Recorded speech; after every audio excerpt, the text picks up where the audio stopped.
So be it resolved that BUSAC approves the agenda for November 6th, 2019. Can I get a mover? Moved by Llewellyn and seconded by Jalib. All those in favor, please raise your placards. All those opposed? And those abstaining? Okay, this motion passes. So we will now move on to item number 5 of the agenda, which is the declaration of conflict. So today we have 2 clubs who are presenting funding requests today, which is King Games as well as Best Buddies. So I would now like to ask that if there are any conflicts of interest amongst the counselors, to please declare that at this point in time. So if there are any conflicts of interest, please raise your placard and we will make a note of that in the minutes. So are there any counselors who wish to acknowledge their conflict of interest or declare a conflict of interest? Okay, seeing as there are none, we will now move on to item number 6 of the agenda, which is the open question, which is to open the questions period. So I would now like to ask if there are any questions from the gallery. Yes, hello, Mr. Lowell. Yeah, you may proceed. Welcome back. The impact of the constitutional amendment, the impact that the constitutional amendment has to democratic representation is clearly an issue that's been noticed by students. The Brock Press opinion editor, Noah Nickel, wrote, "To only guarantee BUSAC as much power as the board of directors is willing to give them doesn't really inspire hope in me as a student that BUSAC will be entirely representative of the student body. I raised similar concerns and asked about this at council in previous weeks. The response last week from Mr. Ahuja was, as promised, a review will be done. So what will this review look like? And in what way will council and the public at large be included in this promised review process?" Are there any counselors who wish to answer this question? Yes, Counselor. Thank you for that question. So right now, as I've been stated, a review will be done. We are making sure that the constitutional referendum is successful before we go into research. But once we have more information, we can Is the review not currently underway, and if not, why not? Are there any counselors who wish to answer this question? Yes, Counselor. So this is sort of one of the steps as part of the process we will be going through in the future based on legal and also professional governance advice we receive. So some of the changes that we're seeing in the constitutional referendum for governance moving forward, and see if we can find any opportunity to further improve and maintain representation both at our council as well as board. Will council be included in the process of review? Absolutely. BUSAC complied with the Student Choice Initiative and raised concerns about the impact of the provincial policy. Why has BUSAC been willing to vocalize opposition to provincial law, but not voice opposition for a law which has the consequence of a 5-fold reduction in elected representation? Are there any counselors who wish to answer this question? Can I ask the guests to repeat their question? Yeah. BUSAC expressed concerns with provincial policy when there were OSAP cutbacks in the Student Choice Initiative. Why not express concerns in a provincial policy that affects student representation? Counselor Khan? Well, at this stage, we don't feel it significantly affects student representation as you suggest it to be. So, and again, we don't feel that it affects representation, student representation on our campus so much so that we pose strong opposition to the provincial government. Could you, I'm sorry, speak up just a little, I didn't get into that. Sure. I say that at this stage we don't have a strong, we we don't feel that have a strong opposition to the changes that are being made to your questions are accurate. Madam Speaker, if I may add a few words. So just speaking from somebody who, relies on OSAP from that, I definitely agree that it's far more of a student concern. It's actually a student concern versus with a lot of experience on student council. I've seen that this actual provincial law is putting BUSU in a place where there's a review that needs to be done in order to maintain not-for-profit status.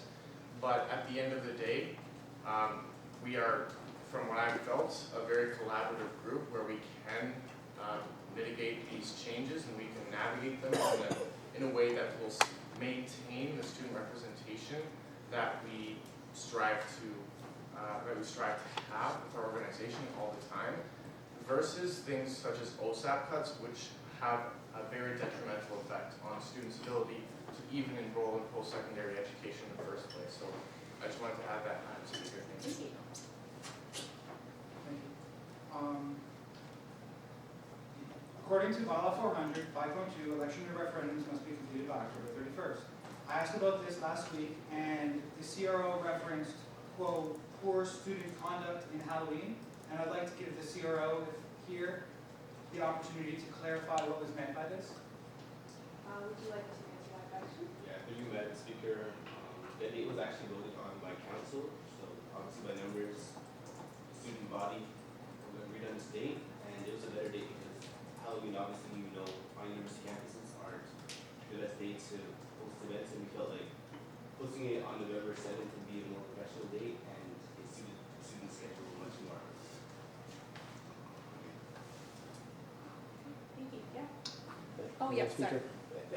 Through you, Mr. Leopold, it would be okay if I actually just add one little component to that, because we did do some diligence on that, if that's okay with you, through the speaker, however. Yes, thank you. Okay, so we actually did, about the October 31st deadline, we actually did consult legal counsel.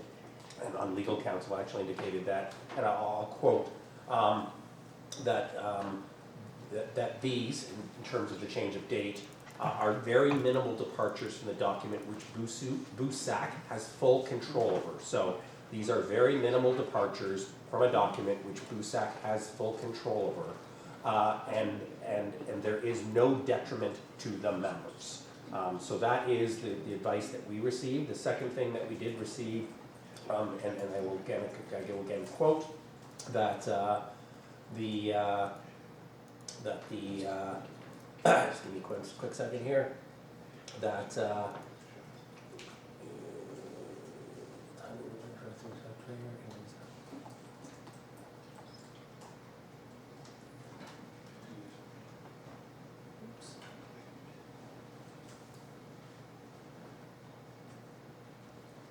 and again, there doesn't appear to be any detriment to the students provided they have sufficient notice of the referendum question. That was the advice that we received at that time. So the October 31st date was known. To add something further to that, is that it wasn't just Halloween. So on Friday, there was an Indian Student Association event that was actually sold out. There was an USA GA, and USA is actually with us today, and our government and advocacy relations unit was completely engaged in that activity as well. So it wasn't just a Halloween celebration, it was actually quite a busy place around here. And again, BUSAC brought that forward well in advance. It actually came forward in the summer. They decided as a group who have control over that they were going to move that 1 week later. It wasn't felt by legal counsel, and clearly it wasn't felt by this group, because I think it was carried 18-0, I think. You can look that up. And as a result, that decision was made. So that is the advice that we received at that point in time. Thank you, Madam Speaker. That's a bit of stuff to digest. Now, I don't have too much time, and I did come prepared with other questions, so I'm going to proceed forward, but I'd love to return back to that in a moment if I can.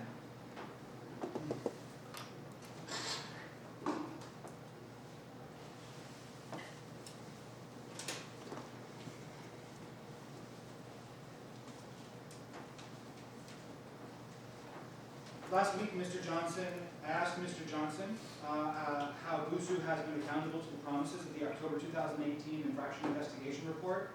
In response, he said that the bylaw was amended. However, the current bylaw 400 was ratified in September of 2018. So Mr. Johnson, please clarify, as a member of GEN, what steps has BUSU taken to be accountable to the promise to work arduously to address referendum unfairness?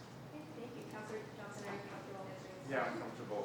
So first of all, Madam Speaker, I just want to apologize. Last meeting, I was not fully prepared because this was circumstances from last year.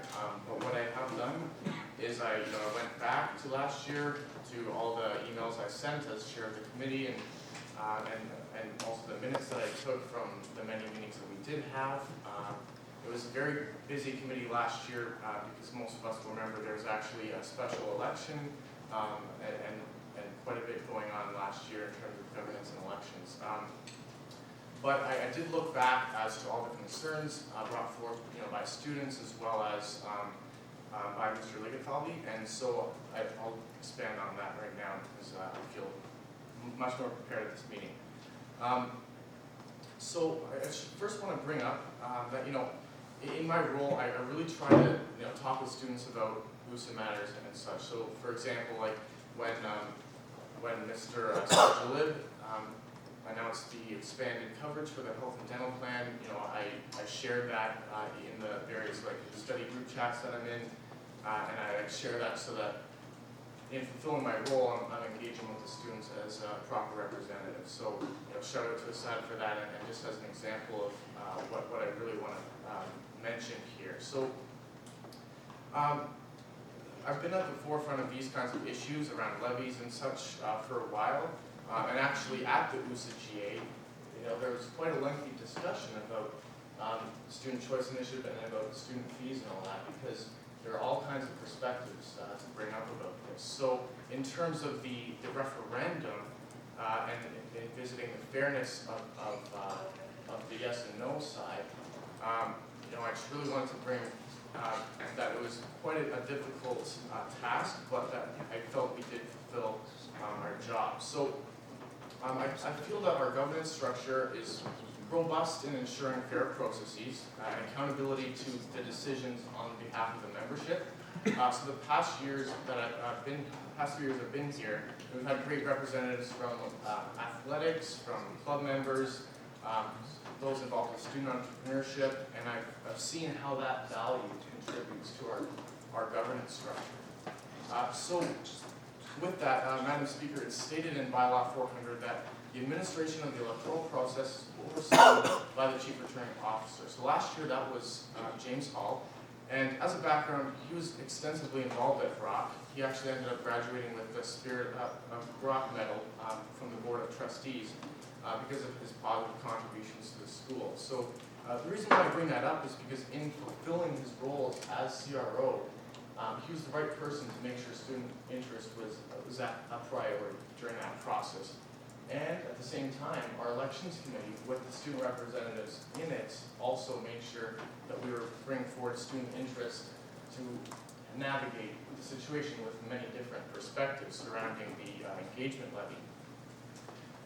So with that, there was the investigation report, of course, about fairness, which was brought forward by Mr. Hall. And so it spoke about a few issues, namely using BUSU's social media and the BPSS email during leave. Those were, and all of those things that were brought up by Mr. Ligafaldi's comments online, those were all actually addressed by the CRO, Mr. Hall. So we were privy to that as a committee when we were addressing it because he brought all those forward with full transparency. However, it was us as the student representative body that made the decision for how we were going to handle the infractions and the sanctions for what had happened there, as well as what our plan was moving forward. So just to point out that the standing orders of BUSAC actually have higher legislative authority over the bylaws. And so for that reason, we're able to do important things to uphold what the students would like, including making sure that there's a fair process, even though, for example, amending the bylaws, for example, bylaw 400 may take a little while because of it has to go through 2 readings for BUSAC as the current process stands.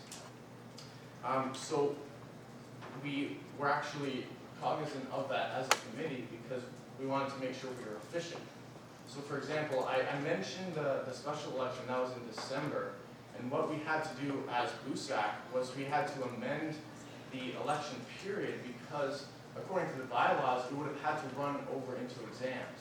And that would not be good for the students because they would have to be voting in the middle of their exam period, which is it's a very stressful period for students, as you know. So we had to amend that at a council level with the standing order of BUSAC, and so that's how it passed without the bylaws. As for the addressing fairness within the yes and the no side, Am I out of time? We'll just allow Ben to finish his thought, and then we will end question period at that point. That's okay? thank you, Madam Speaker. So during that period, that's an example of how the standing orders of BUSAC and other levels of our legislation need to uphold student interest. And the reason why I bring that up is because, Madam Speaker, Mr. Liggett-Falvey has frequently been citing bylaws, whereas there's a lot of cases where there's higher legislative authority that is more effective in making sure that the students' interests are brought forward, for example, during a referendum period. So that includes common practice and precedence for for what was used during the yes and no side. And so we discussed this as a committee, and we saw that there was a perceived bias for if there was a student who wanted to run a no side, we didn't want there to be a perceived bias that would deter them from doing a no side. So we addressed all these things, and I don't have much time right now, but there's a lot more that our committee discussed that it seems we haven't been looking into. But in terms of what was done, when I mentioned there were the amendments to bylaw 400, we did actually discuss that as a committee. But there were a few things that happened because one thing was that our previous director of government operations recommended that we look into legalities in the omnibus agreement, which kind of pushed things back a bit because that wasn't finalized until later. So because council actually dissolved, so to speak, at the end of April, then we actually weren't able to, as a committee, push forward those amendments through. So we actually made those changes, and I actually spoke of them during BUSAC several times last year, but we never actually got around to bringing that to council. However, as I mentioned before, it's implemented through the higher levels of our legislative authority, so that, for example, using BUSU's social media or website and things like that, that was actually addressed. It couldn't be amended in the bylaws immediately because we had to push that back, but it was addressed, and I reported on that. So that's all from me right now. Okay, thank you, President Watson.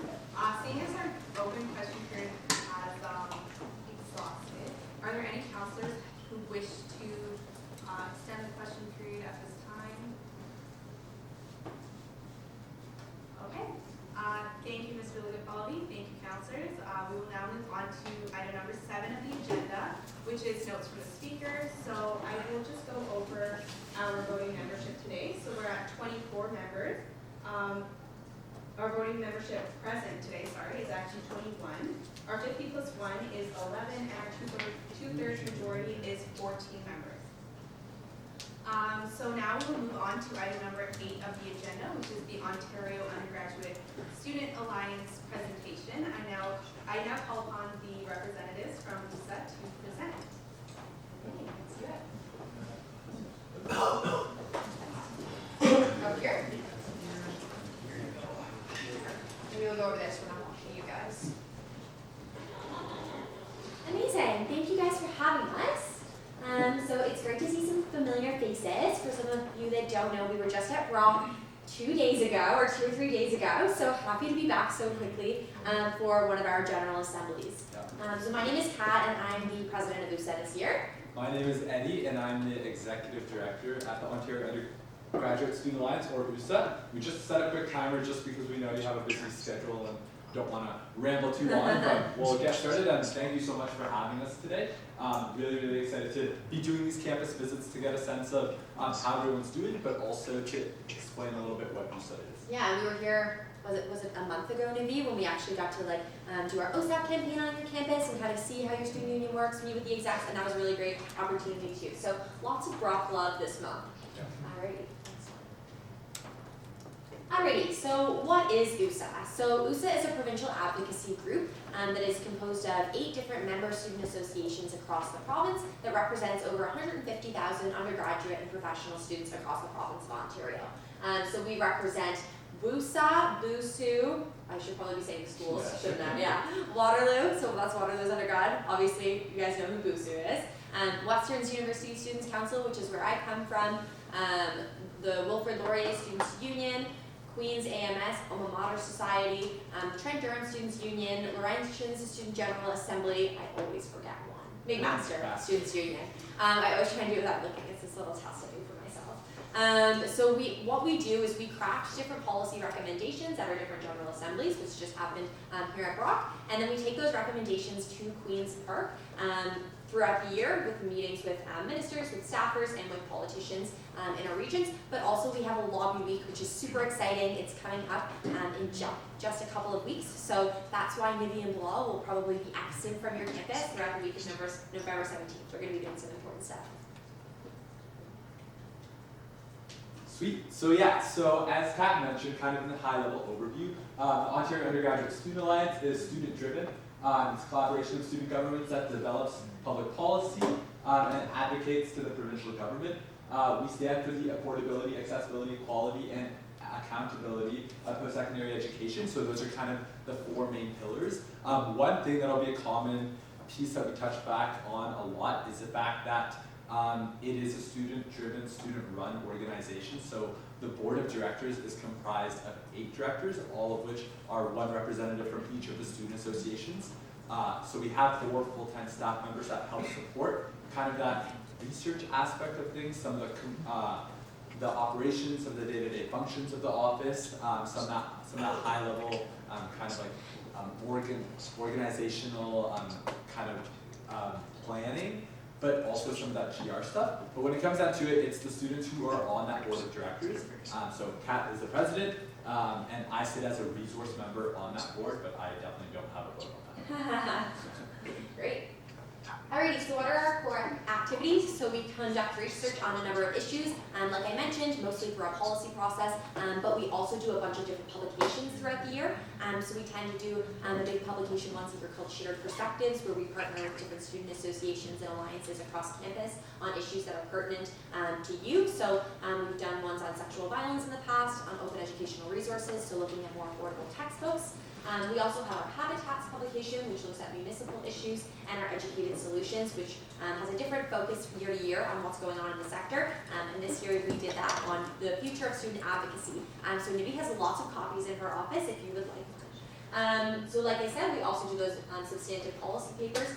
So this past General Assembly, we passed our ancillary and incidental fees policy paper. We passed our accessibility policy paper, and we also passed our LGBTQ+ and Two-Spirit students policy paper. And Nivi was the author on the ancillary and incidental fees paper, and she did a really great job. And she did and then we lobby, like I mentioned, and we represent the student perspective throughout the sector. So one of the really great things about being a part of BUSAC is we have a really strong reputation that we've built over a number of different years with different partners in the post-secondary space. And often when people are looking for a student voice, they come to BUSAC and say, hey, what's your opinion on this? And how can we kind of engage students? Which is really great and allows us to kind of represent our members' voices in lots of different areas throughout the sector. Cool. So Kat mentioned our policy library. This is the comprehensive policy library that we have. There's around 20 policies. And basically we made sure that we keep them updated as the steering committee chooses that they are still relevant. And then usually every single General Assembly we have 2 of those. So I guess, yeah, we'll take a moment, pause, and say like, Nivi and the entire BUSU team, BUSU team did an incredible job this past weekend hosting around 60 delegates here. So if you haven't already said great job to Nivi, you should give her a high five in the hallways and stuff. But the purpose of that General Assembly, we host our AGM since we are a nonprofit, so we do some of the kind of like administrative work of being a nonprofit, but also we pass 3 policies and renew the 3 policies. So usually if we do 3 every single General Assembly, we have 2 General Assemblies a year, we end up passing or renewing 6 policy papers every single year. So then we keep our policy library up to date. The important thing, again, I'll note, is that our student committee members or full-time staff members, anybody who's talking about USA and what their stance is, they can only ever reference the policy that is existing. So if someone were to ask us, like, what's our stance on daylight savings, like, we don't have any policy specific on that, so we wouldn't be able to say anything. So we try our very best, and the steering committee tries their very best to make sure that everything that is in our policy library is relevant and up to date, so we can adequately say that students who wrote this paper, this is the perspective that they're providing.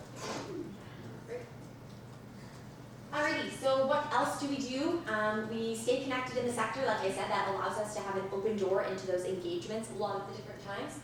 We have a blog. If you are passionate about certain issues in the post-secondary / student space, feel free to reach out to us. We're always happy to have more students on our blog.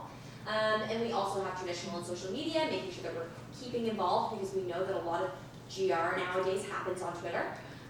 We also have different campaigns, so hopefully you saw our OSAP campaign that we were doing throughout the month of September and the beginning of October. So for those of you that don't know, we had a letter writing campaign where we were asking students to share their stories about the changes to OSAP and kind of asking the government to make changes that would benefit them in those letters. And we sent those off to Queen's Park at the beginning of October, and we had over 1,000 different students share their stories, and we mailed over 3,000 letters. So home office got a few different paper cuts, but it was okay. It was in the interest of the greater good. And then we also have different conferences. So like Eddie touched on, we have our General Assembly, but we also do a lot of great best practice sharing with different student associations across the province. And we do that through our transition conferences that happen at the beginning of April and May for the incoming steering committee members and the incoming presidents. Traditionally, we've also done a best practice sharing day with the different student associations, home execs. Given expected cuts because of the student choice initiative, we didn't do that this year, but we're always looking for different ways to make sure that we're sharing those practices with different student associations across Ontario. Alrighty, so how does USA work? So like Eddie's touched on a couple times already throughout this presentation, USA is really student driven. So everything that we say, everything that we do, we really want that voice to be happening on the ground from students. And as you kind of go down this path, it becomes more operations based. So we like to think that students are the strategic minds, and then our delegates at our General Assemblies are really representing those voices when we talk about our organizational changes in the annual General Meeting part of our General Assembly, but then also throughout our policy process. So then our steering committee takes that input from our delegates representing student voices throughout the year to make strategic decisions about what are we lobbying on, what are we hearing from students that are their priorities, as well as incorporating that different feedback from our annual General Meeting. Our executive comprises myself, and then 2 of our other steering committee members, who are the Vice President Administration and Human Resources and the Vice President Finance, and they carry out other operations that really need to be kind of funneled through a student voice. And then finally, we delegate to our home office to make sure that the lights keep running, and we make sure that USA has some continuity year after year. Great, so I guess we need to change this picture now. So this is a picture from our General Assembly last winter over at Waterloo. So hopefully the next time we do this presentation, it'll be a big group shot from Brock. Yeah. This is our steering committee. We're really excited because this is like the only picture with all of us in it. So I'm sorry, Nivi, but prior to this, we had 2 different photos. One of them was without you in it. It was really sad.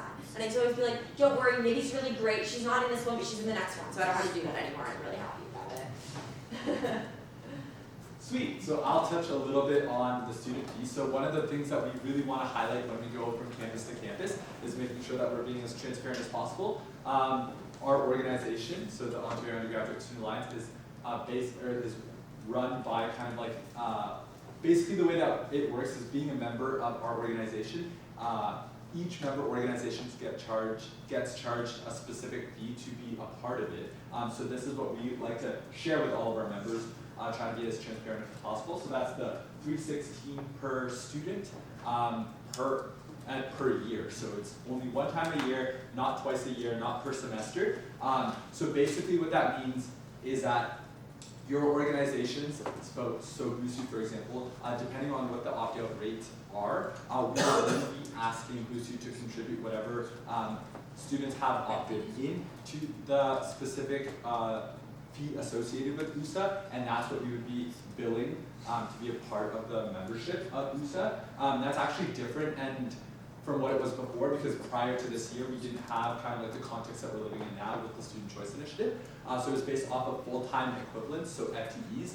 So we wanted to just make sure that we clarified that discrepancy so we weren't expecting our member organizations to owe us more money than they were actually collecting.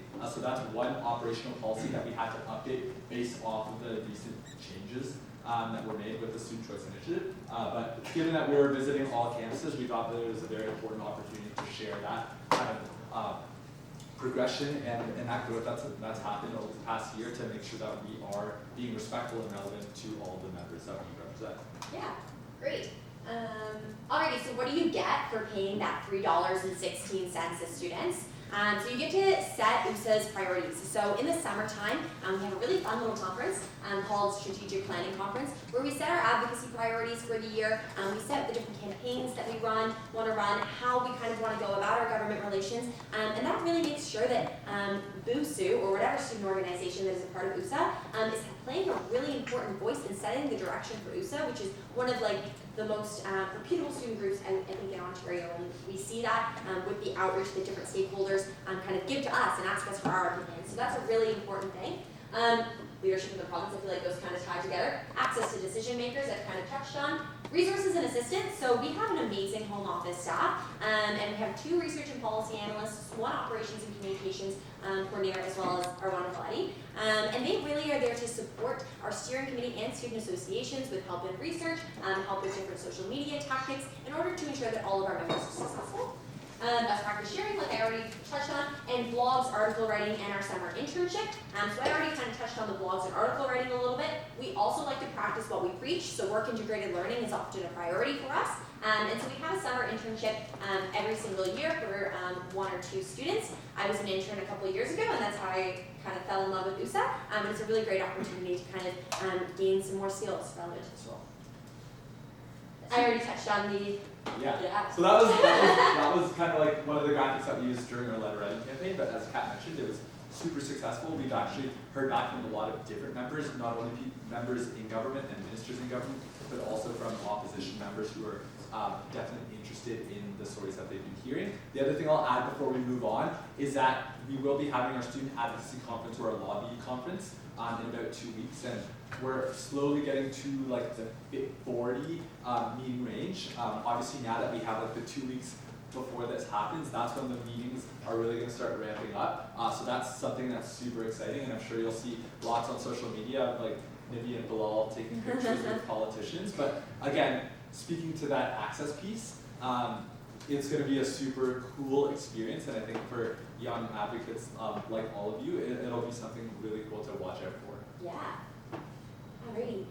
So this is just a picture from one of our conferences. I think this was Transition Conference a couple years ago, Spot the intern. Okay, so this is our steering committee. We're -1 here. Oh, we're minus Will. Yeah. So he's our other member from the AMS. So these are just some pictures from lobby conference. So this is from last year. So this was a picture with Danny and Ikram and Catherine, so 3 different steering committee / presidents across our students associations that got the chance to meet with the premier, with the parliamentary assistant to training colleges and universities, David Cocina, as well as with the then minister for colleges and universities, Mary Fullerton. Alrighty, this is a picture that we had with Andrea Horvath. This actually was at our McMaster, and when McMaster hosted us for General Assembly last fall, she came and spoke to us, which was really great with the then steering committee. This is a picture obviously with Kathleen Wynn from Lobby Conference last year. Okay, great. So these are our priorities that steering committee decided on, I guess, in June, so a few months ago now, and which we will be bringing forth in our lobby conference in just a couple of weeks. So broadly, there are student mental health, student financial aid, sexual violence prevention and response, and work integrated learning. I'm happy to go into those in more depth if you would like any questions. I just don't want to take too much of your time. But on the right, we also have a bunch of different milestones that BUSAC has accomplished over the years, really just to show that although government relations tends to be long-term and year after year, we have accomplished some significant policy wins in the sector. So it really shows that we are an effective voice for students. The last couple points are also just some of the publications that we've released. All of that's available on our website, so busa.ca. If you go to the library and then go through the different tabs, you'll see like there's some research publications, there's some specific blogs and magazines that we've published, but definitely a cool read. Yeah. Alrighty, so this is just an example of kind of how advocacy works. So on the left, you see just kind of like a graph doodle that happened in our BUSA think tank brainstorm for our student financial aid policy paper in 2015. So this happened in our small little home office when students were doing some research and brainstorming. Then after the final kind of research product occurred, the one in the middle is what happened in our policy paper that was ratified during that General Assembly. And then we see very quickly after, just a few months later, the Ontario actually adopted our policy recommendation, which at the time was the targeted free tuition program. So that was our recommendation that any student with a family income lower than $50,000 should receive sufficient grants in order to qualify for free tuition and afford post-secondary education. So this was a really cool win at the time. Yeah. And yeah, this is kind of like in a different context, obviously with the change of government. This just highlights that given that there was a change of government, obviously tactics have to change and the limitations also arise. But this is just giving an example that last year when the Student Choice Initiative was announced, one of the biggest concerns that a lot of different municipalities and student groups were concerned about was what would happen to transit passes. So we were just able to see, this is an example of the lobbying efforts that was able to get the minister to say, no, we can say that transit passes are going to be mandatory fees. And I know that in this context, in the St. Catharines, Thorold, and surrounding area, there's a lot of different challenges when it comes to transit. So like an example of how advocacy, although sometimes limited, it can work and does work for specific things like transit passes. Yeah, great. Alrighty, so I'll quickly go through our budget. So this is our 2018 to 2019 budget, so last year's. Really what I want you to pay attention to is that contingency piece. So see it's 5%, the rest is conferences and events, advocacy and outreach, research and policy, operation and administration. So next slide. So this is our projected budget for this year, and as you'll see, the breakdown stays relatively the same, except for our contingency piece. So given the Student Choice Initiative and that we weren't really sure what our opt-outs were, we've never kind of operated in this context before, and didn't really want to project too much. What we did is we went through our budget literally line by line. Steering committee sat in a little room and thought about where can we find potential efficiencies. And so we took away wherever we could in order to build up our contingency, knowing that we were going to receive some opt-outs. So in order to ensure that we could plan adequately for the year, we wanted to kind of plan all of our events and government relations and then plan to adapt for the next year and find those efficiencies wherever we would. So with the opt-outs now kind of being finalized for this year, for now what we're going to do for the year is take the rest of the money that we need to fund the rest of our pieces out of our reserves for this year. And then next year, steering committee will have the chance, now that we have a little bit more context and understanding of what that opt-outs will look like and how much BUSA will actually have year to year to actually plan better for years to come. Yeah, and I would also add that steering committee has already started those conversations and we've been reviewing our budget pretty regularly to see what for next year will be some of the decisions and changes, if any, that need to be made in order to make sure that this organization is sustainable with the new context. And it's being responsible. Yeah, great. Alrighty, do you have any questions? Thank you so much. I'll now open up the floor for any questions or comments from the counselors. Yes, Counselor Savannah. How does one become a member? So we usually launch our application in March. Yeah, hopefully a little bit sooner. Earlier, okay. Yeah. And then there's an online application, so stay posted to usa.ca/jobs or like us on Facebook, because we will definitely be posting about it.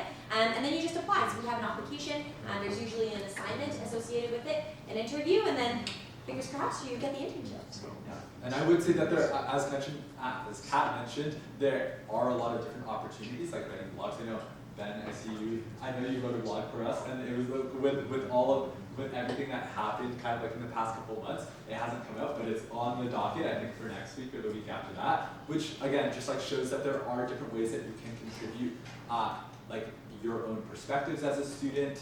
You can apply to be a delegate for the next Spring General Assembly, which will be hosted by CAD and Western. So there are different ways that you can get involved, blogs, being a delegate, applying to the internship. Yeah. Are there any counselors who wish to pass their speaking turn to Mr. Leopold? Yes, Counselor Basson, Mr. Leopold. Thank you. Just curious if you have an average opt-out rate for all your members? Yeah. How'd it go for all of the members? Or Yeah. do you have any breakdowns or any spreadsheets? We don't yet, but I can give you rough numbers for our members. So it's looking in the mid-20s right now, mid to high. Yeah. Yeah, and I would say like, as we progress in the year, I think like more of those members will be, like obviously they have to disclose that information and we need it for some of that, but I think everyone's still trying to gather the full kind of accurate numbers, so we don't know specifics yet, but it's somewhere in that. Somewhere in that range. Are there any counselors who wish to pass their speaking turn to Mr. Leopold again? Okay, thank you, Counselor Devon. Thank you. Is the Student Choice Initiative from your advocacy sources, is it expected to continue next year? So yeah, I can answer that, I guess, and Kat, you can add whatever you want. So I would say like in all the conversations that we had so far in terms of the main point of contact that we have had, it has been the parliamentary assistant to the Ministry of Colleges and Universities, Cocina. His perspective, I think, hasn't really wavered from the fact that it will continue. So I haven't heard anything that kind of points in the directions that they're hoping to change it. I think right now what we've been trying to do, I think all member associations have been trying to work within that, trying to be as responsible as possible. But I think, as was mentioned a lot in this past weekend of students talking about policy, I think students have a lot to say about that, have very valid concerns about the Student Choice Initiative, and that will be kind of relayed in a policy paper that will be released soon, once all the edits come forward. Yeah, I would say that's an overview as well, since I get from everyone. Thank you. Are there any counselors who have any questions at this point? Okay, thank you so much. Thank you so much for your Thank time. you for your Have a good day.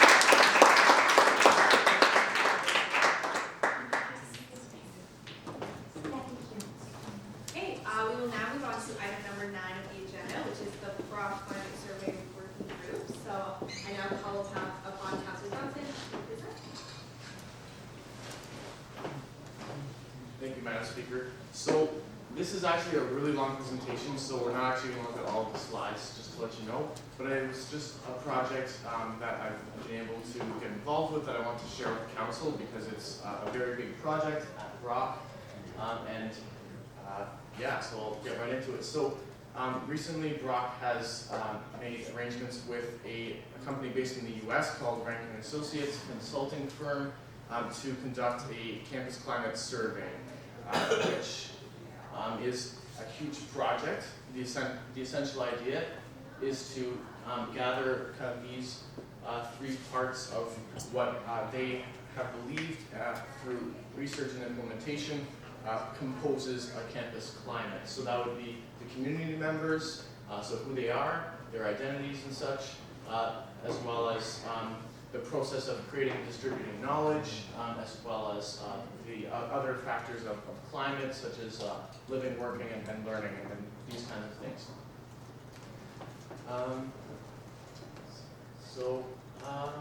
All right, so yeah, this is basically a breakdown of assessing the campus climate through a survey, essentially. So the definition of climate by the company is the current attitudes and behaviors of faculty, staff, administrators, and students, as well as institutional policies, procedures, which influence the level of respect for individual needs, abilities, and potential.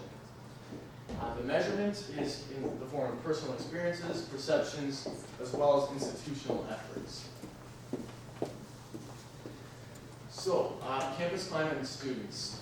So this is a breakdown of what that means for students. So how do students experience the campus, the influences in learning and developmental outcomes, as well as the discriminatory environments, which have a negative effect on student learning, and then the research, research supports the pedagogical value of a diverse student body and faculty on enhancing learning outcomes. So that's what they looked at for students. And for faculty and staff, it's a little different. So the personal and professional development of employees have the impact, impacted by the campus climate. And then faculty members who judge their campus climate more positively are more likely to feel personally supported and perceive their work unit as more supportive as well. And the last piece is that research underscores the relationship between the workplace discrimination factors and environment, as well as the negative job and career attitudes and workplace encounters with prejudice and lower health and well-being. So climate matters. So this is a little section dedicated to how climate matters. Sorry, we can skip through those. Yeah, so one question that is involved in this research is, what are students' behavioral responses to unwelcome climate specifically? So 30% of respondents have seriously considered leaving the institution as a result of negative climate. Especially when the factor of lack of persistence and when the institutional efforts are measured. And what do students offer as the main reason for their departure? Was another huge question that has been investigated in the past. So experienced harassment or victimization, such as through the form of microaggressions, leads to lack of social support. They're related, and then it goes down the line, feelings of hopelessness, and then sometimes suicidal ideation or self-harm. These have been significant measured results from these students who have seriously considered leaving their institution as a result of negative climate. So back to assessing the actual campus climate. So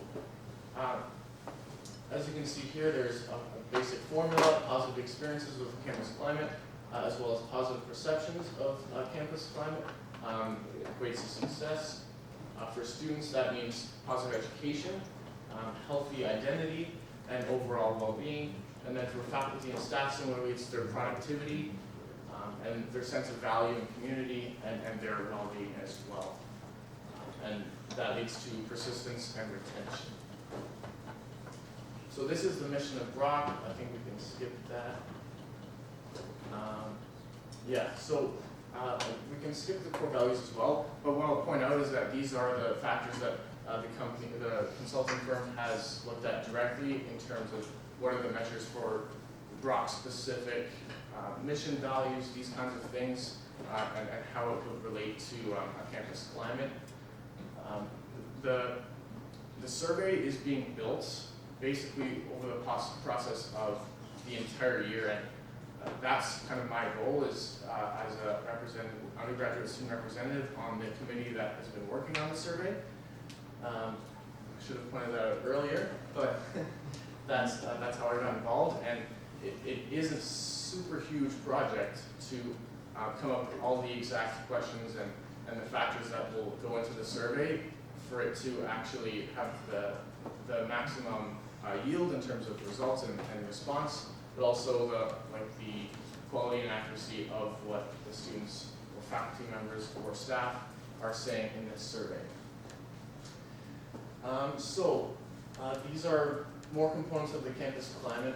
Again, there's a lot, so we can skip through these parts. I'll share this in the group in case you want to go through it on your own, but I want to keep it to a simple overview.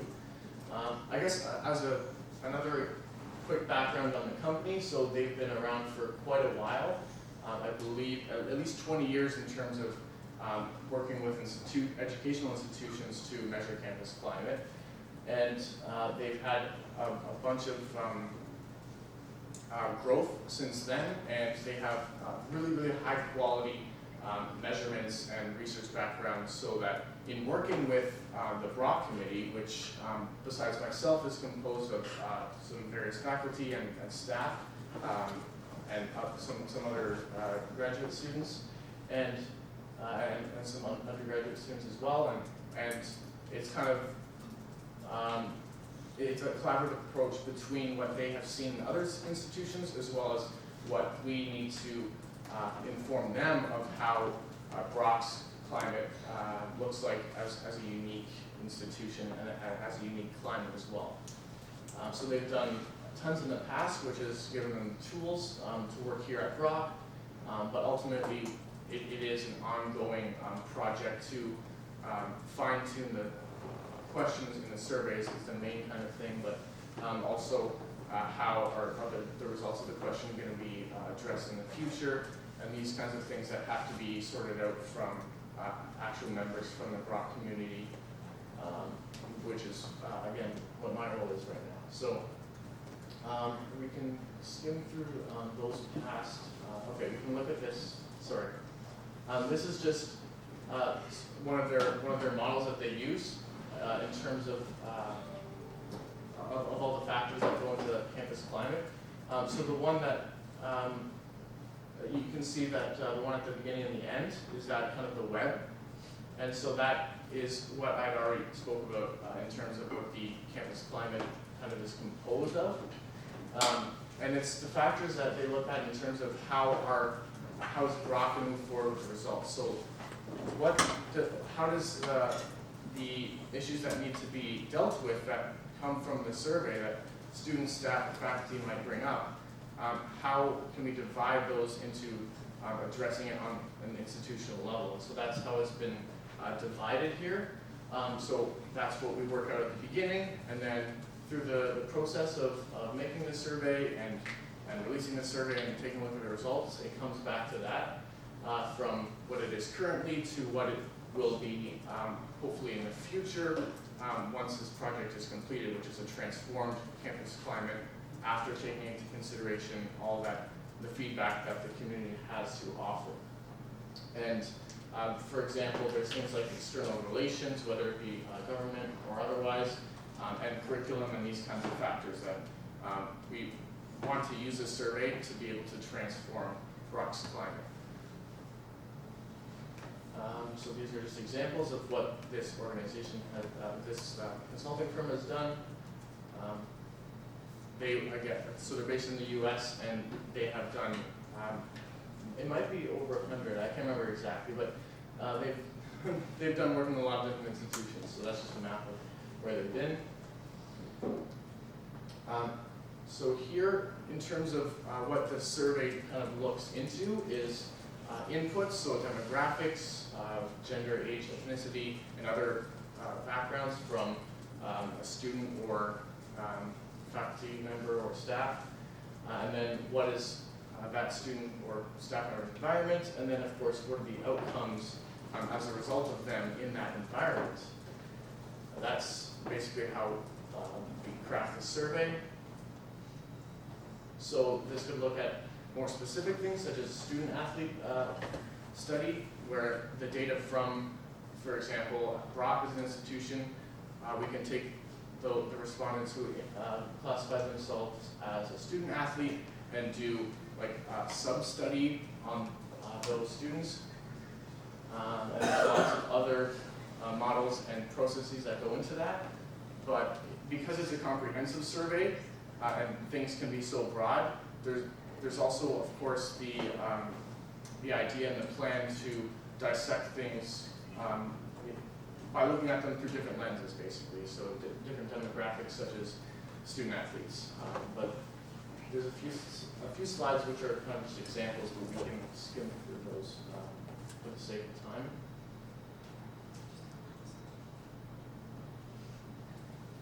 So yeah, I encourage you to read through this on your own, but it is quite long. So the assessment process, if you keep it going. All right, so I'll speak about the phases, because that's, I guess, more what you might be engaging with. So one is that there is the initial proposal meeting, and then the focus group. So obviously, our committee has been formed, we've been having meetings, but we're essentially completed phase one, because what we did recently was the focus groups, which was a confidential review of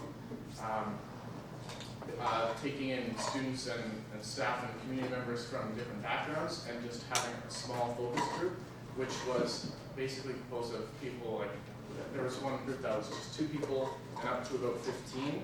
So there were small groups, and it was a completely confidential environment, just to get kind of a precursor as to what we should be prioritizing for the survey. So we have actually completed that phase recently. So basically, what are the focus groups? So some examples are racialized staff, like racialized students, students in the LGBTQ community, and so forth. So what are those demographics? So we figured that out, and we found members to populate those focus groups and get an initial idea. And now we have that information, and the committee is moving forward with the next part of the project. So that's the assessment tool development, communication marketing plan, which is huge, and then the REB proposal. So REB, that's the Research Ethics Board, which is a board that has to approve most surveys that are sent out to the broad community for the most part, just for to maintain consistency as well as risk management. And then, of course, there's a strong need for marketing plans so that everybody, or at least the most amount of people, can respond or at least know about this survey.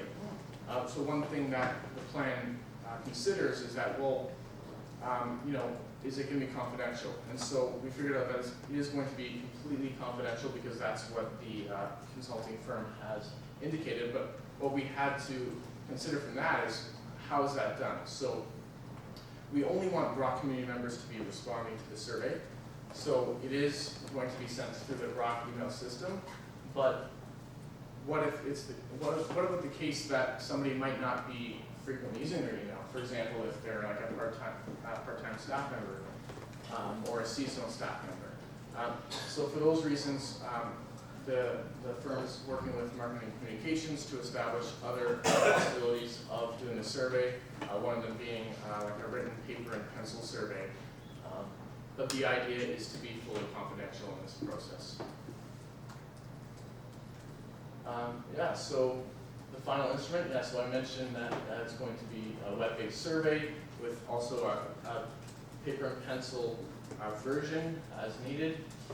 And the sample is going to be the population. So if you know those statistics, then there's a difference between sample and population. And although not every person from the Brock community will respond, they can respond, and that's the goal, is to have them at least be able to if they want to. So, for example, that's being sent through the Brock email, and it's going to be accompanied by an invitation from President Huron, of course.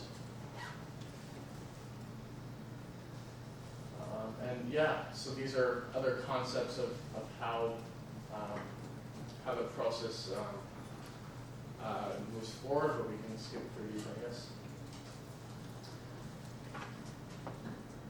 All right, so phase 3, so that's the survey implementation, and then the data analysis, which is something that we really leave with the firm to come up with a lot of the analyses of the data. And then that's going to be, of course, more of an objective kind of approach of what does this data look like based on other institutions and just simply what the Brock community has said. And so there's going to be that kind of version of it from the firm. And then the other side of it, which is going to be addressed later, is how is Brock going to decide to implement possible changes to essentially consider the negative components of the campus climate. So we can skip through this. Yeah, so as I said, the final report is going to be from the firm, and then the presentation of results is, I forget which department it's left with, but it's basically with the president's office, and I think it's human resources is one of the other departments that's going to have the results directly presented to them. And then the final phase is facilitating development of that growth and that change and that transformation based on strategies that the firm recommends, as well as what Brock feels is needed to address the negative parts of the campus climate. And next steps, I think we can skim through this too. Yeah, so the survey, I guess, will be administered the March to May. I'm not sure, I can't remember if it's going to be that full time or if that's just kind of a projection of when it might be. But the earliest it would come out is March. Just to let you know, we've been over by 7 minutes, so if you Okay. can just pass it. You know what, yeah, this section we can, yeah, so, sorry about that, Madam Speaker. Someone will need to extend your presentation time. If there's anything else. Motion to extend by 3 minutes, please. Okay, can I have a seconder for the motion? Seconded by Robin. All those in favor, please raise your placards. Okay, all those opposed? And those abstaining? Okay, thank you. This motion passes. You have 11. Okay, thanks. So. Oh, sorry, 3 Yeah, minutes. So, because of the time, I'll just open up to question minutes. Okay. Are there any counselors who wish to pose any questions or comments at this time? Yeah, Counselor Toulouse. Just want to say great job, and thank you for presenting, and keep up the great work that you're doing. Appreciate it. Are there any other questions or comments? Yes, Counselor Crowe.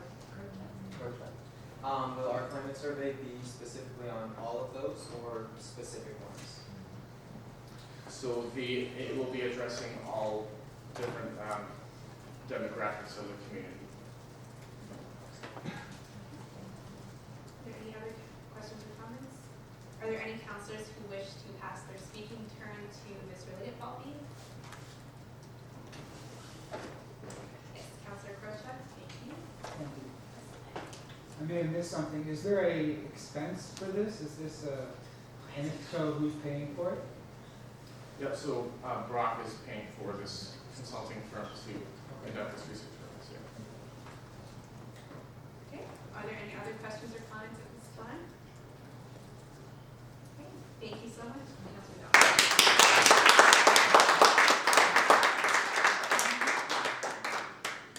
Okay, so we will now move on to item number 10 of the agenda, which is the second reading for the capital approval of laptop purchases. So I now call upon General Manager Hilson to present.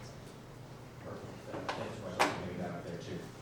So last meeting, I presented on behalf of Kate Switek, who's our Director of Operations, a presentation to purchase some laptops for BUSAC, and 2, 3, 4, 5, 6 laptops for the 2019-2020 year.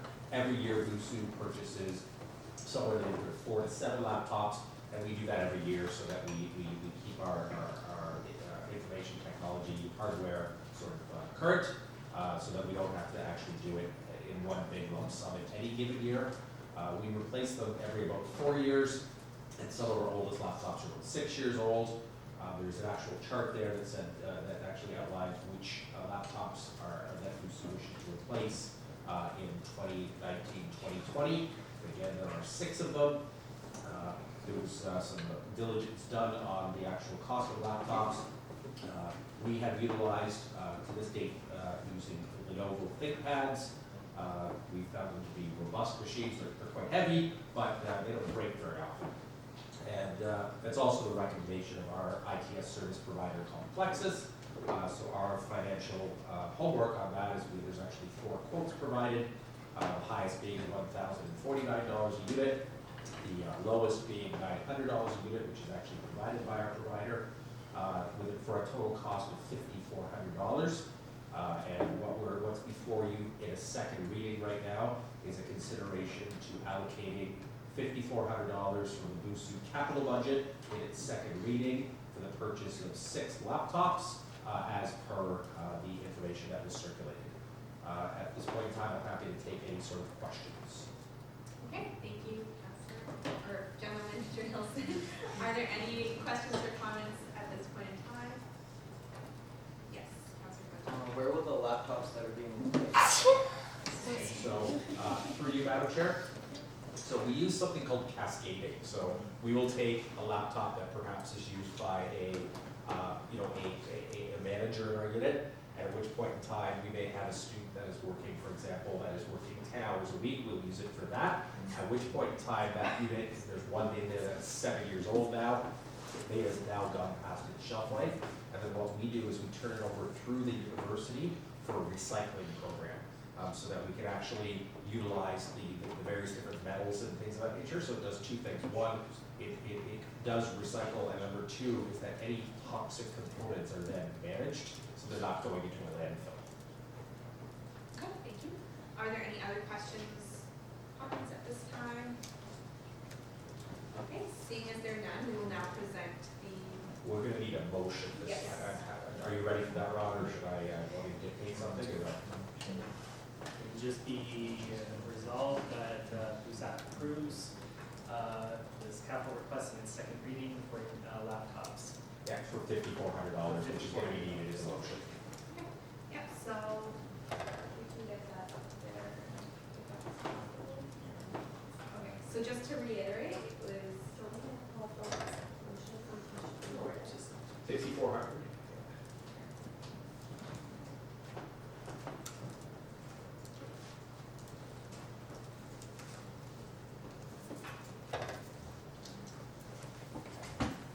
Okay, so, be it resolved that BUSAC approves the capital request in its second reading for $5,400 for laptop. Can I get a mover for this motion? Moved by, Afenu and a seconded by Hassan. All those in favor, please raise your placards. Okay, all those opposed? And those abstaining? Okay, this motion passes. Thank you. Moving on to item number 11 of the agenda, club funding request from King Games. So I now call upon a representative from King Games to present their request. So we're just going to wait for them to come inside.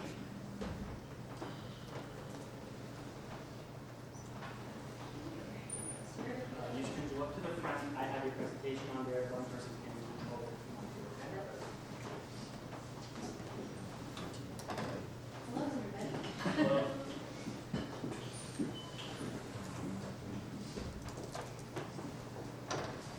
Awesome, so I guess we'll just dive right into it. My name's Lauren, I'm Nick Austin from Kendall Hutchinson. and we are the 3 captains for the Brock Kinesiology Games team this year. So basically, we're going to explain quickly what is King Games. So King Games is an event that occurs at school every year.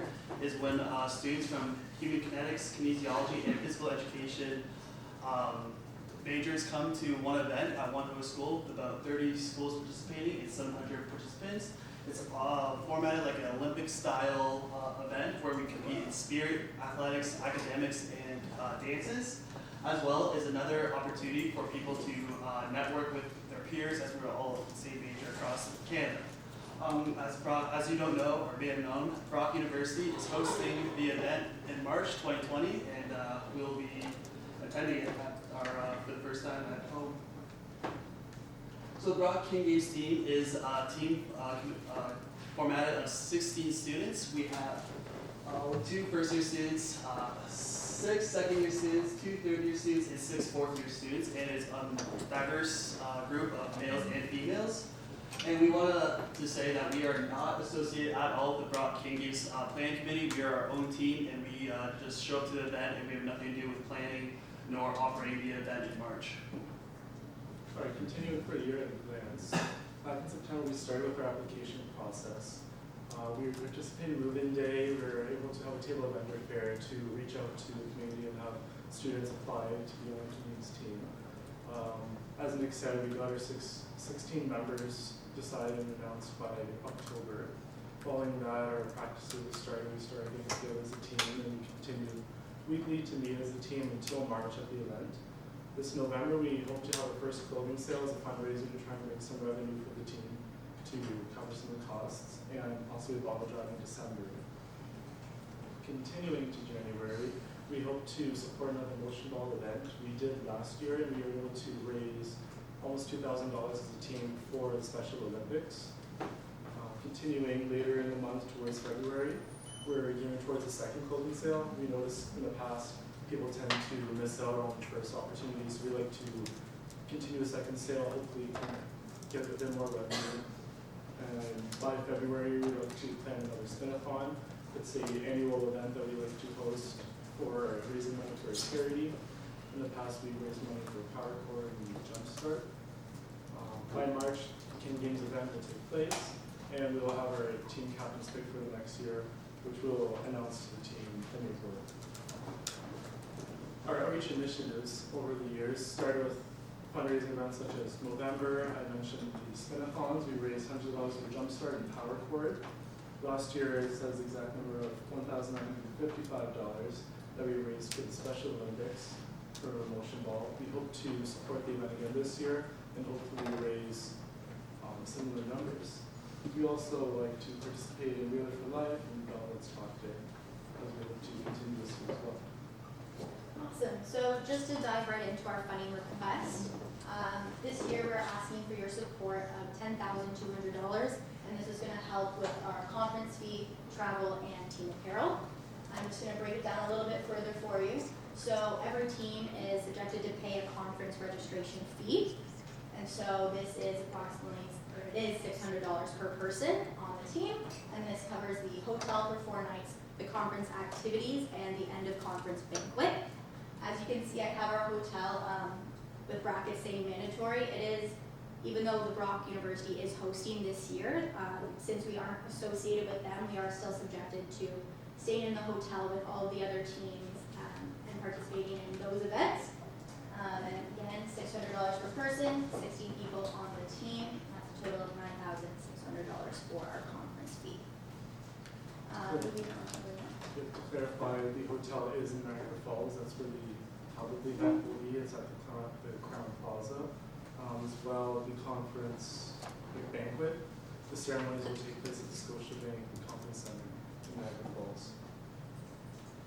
All right, so transportation, since we are a team at Brock University, we think it's really important for us to travel together to the event, so to the hotel on the very first day of the conference and back together, just to ensure everyone's arriving safely and getting there together at the same time, and just so we can, again, show that we are a team, sort of give that first impression to everybody at the event.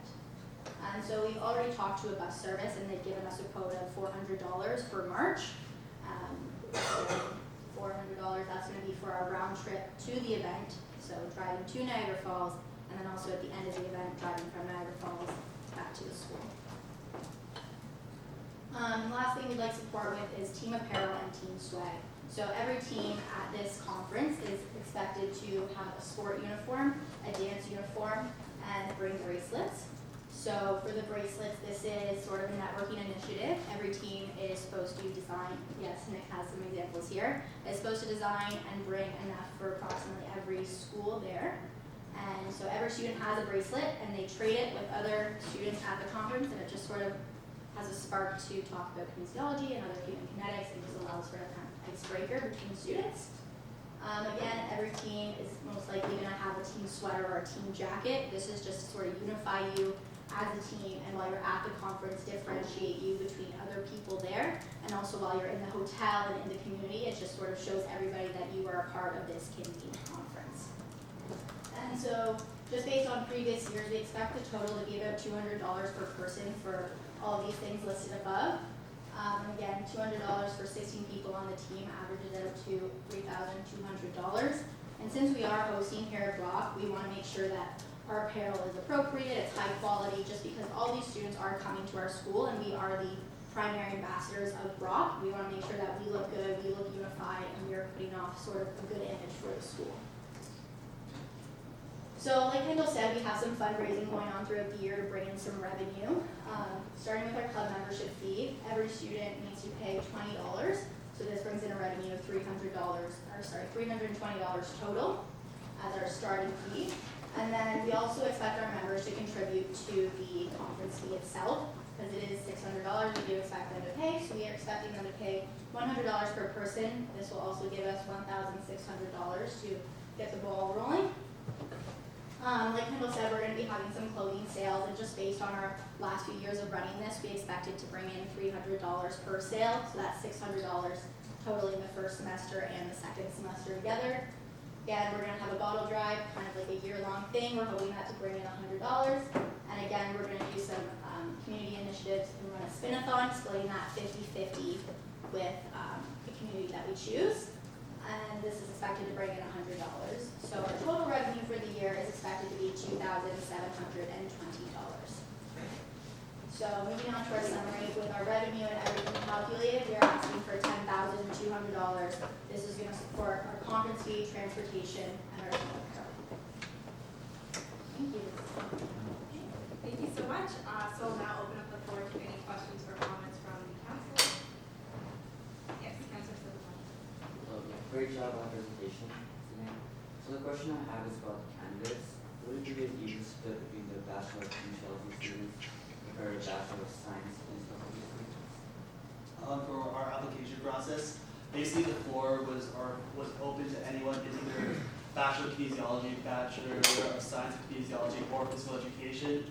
We didn't really look at their program as much as we saw their application as a whole. The program didn't really influence our decision as much. We didn't really try to make it on diversity based on program, more as just the person that they are themselves and how they would fit in our team.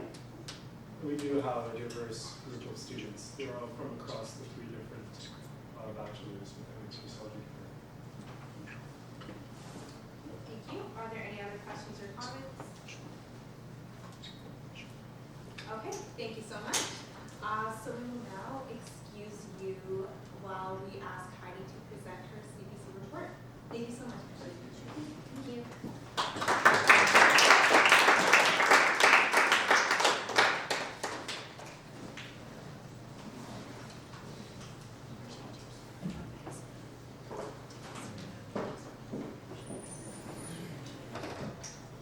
So I now call upon Councillor Scrito to present the CBC's recommendation. Thank you, Madam Speaker. Would you mind pulling it up as well, or do you want me to just read from our Yeah, so, okay, just to clarify with the councillors, so we're just doing a little bit of a change in how we go about budget presentation. So what we'll be doing is having the clubs present. We'll call upon Councillor Scrito to present her the CPC's recommendation, and then we will vote on CPC's recommendation. And I'd just like to remind everyone that BUSAC meetings are not a place for negotiation, so we've decided to go about it this way just because it's a smoother process. Yes, so we'll just bring up the CPC report, and she will just say the recommendation for campaigns, and then we will have the next club present, and then she will also say the recommendation for that, and that will be the process from this point forward. Perfect. So I'm just going to read right from the screen here, if that's all right. So be it resolved resolved that BUSAC approves $2,240 to King Games from club funding. The club initially requested $12,000 from us in their initial presentation and reduced it to $10,200 following the CBC presentation and our feedback for them. I'll read the rationale for recommendation as well. King Games is an annual event in March that occurs across the country. This year the conference will be hosted in Niagara between Brock University and the Niagara Falls Crown Plaza Hotel. To be consistent with club funding requests for conference costs, we have made the following recommendation.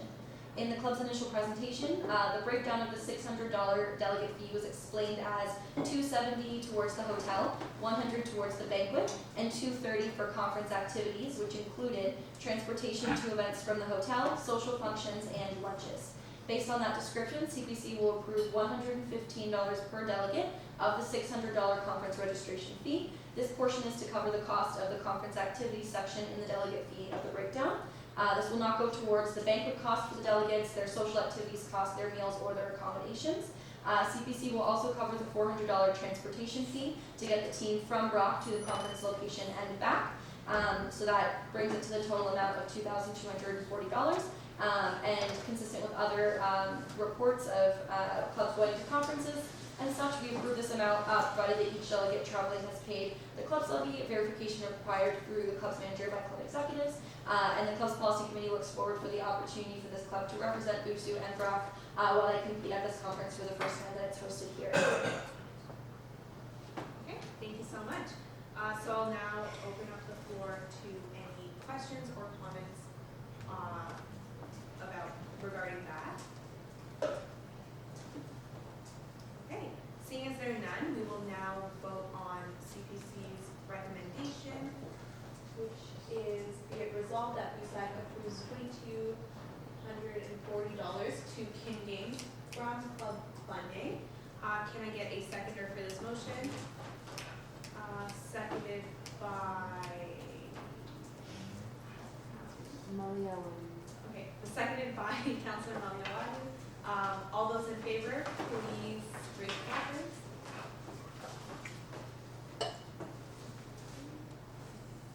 All those opposed?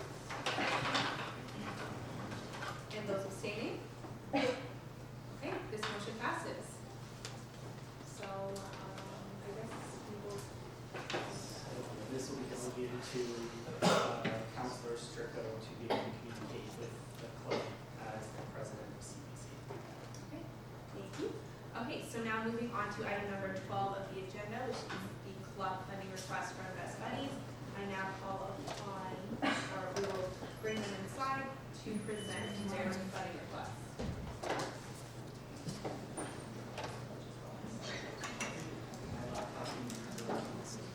Awesome, thank you.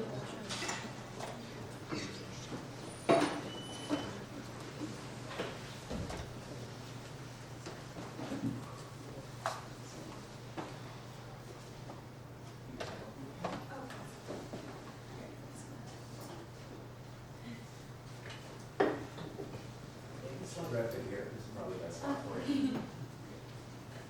Actually, someone has to do this. Yeah, some we can stand over. There we go. Is it just this?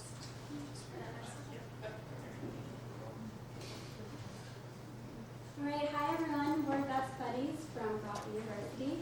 My name's Lita and I'm the co-chapter president. And I'm Annie, and I'm the co-chapter president. I'm Sage, I'm a peer buddy advocate. And my name's Mary, I'm secretary.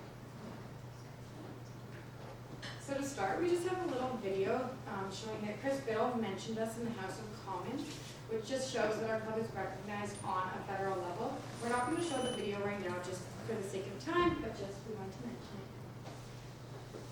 So Best Buddies is a club at Brock University and we are one of the biggest clubs here. We work with people in our community who have intellectual disabilities and we pair up with them one-on-one and do different events with them throughout the year. So our club's growing. We started in 2008 with 4 members. We had 2 student members and 2 individuals we supported. And now we support 50 individuals in the community and have 60 Brock students. So over the course of the year, we have about 2 events per month. So in September, we do information sessions, interviews, and training. Because we're partnered with the Community Living Center St. Catharines, we have to do mandatory training, as well as we have to make sure that all our members have police checks because we're working with a vulnerable sector. We charge a club fee of $5 per student, so it will be $300, and we're going to use that revenue to buy t-shirts for our club, so then our club t-shirts fees would only be $300. And we're going to buy them in bulk because it will be cheaper, and whatever we have left over, we're going to use for next year. So this event we already had, it was in October, and we did a Halloween event where everybody met with their buddies. So our next event is going to be the Minute to Win It event. We're having it on November 23rd, and we booked Isaacs for this.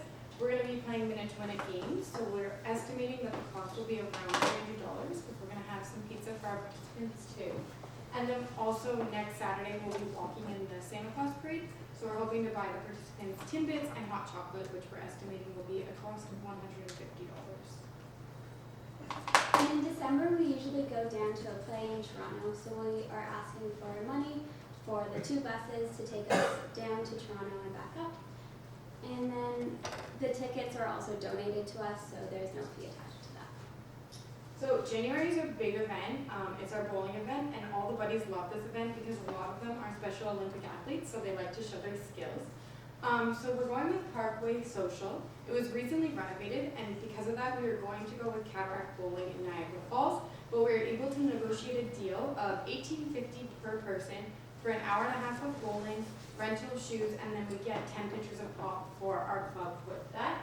And then the individuals we support are going to pay $15, so that will be taken off the total cost. So with that subtracted, it's $1,000, $381.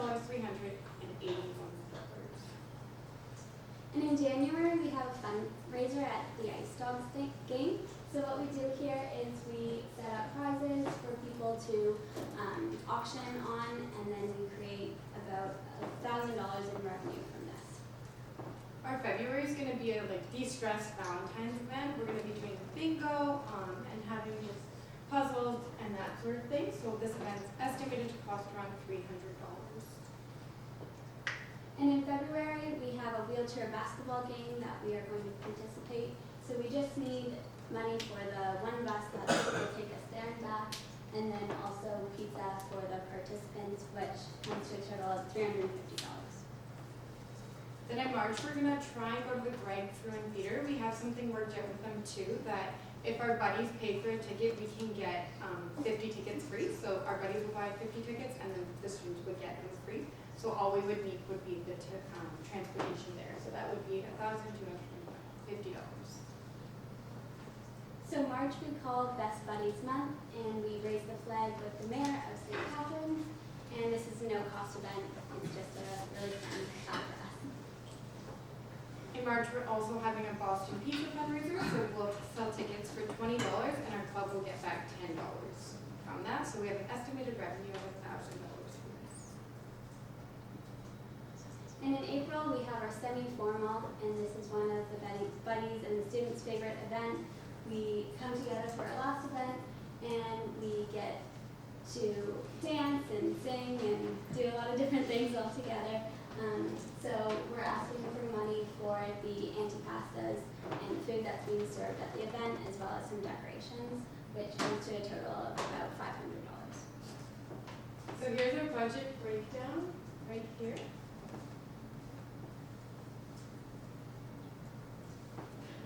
And then our total asking is $5,004.28. Thank you. Thank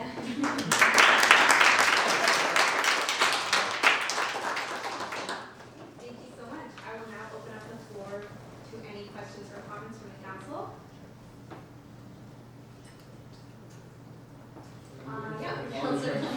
Madam Speaker. No, thank you very much for the presentation, and thank you very much for all the great work you do in our community. And I know it doesn't beat the shout out you got from Chris Biddle and House of Commons, but I also gave your club a shout out in my welcome remarks at the academic orientation speech. So I just wanted to thank you guys. Thank you. Okay, thank you. Are there any other questions or comments at this time?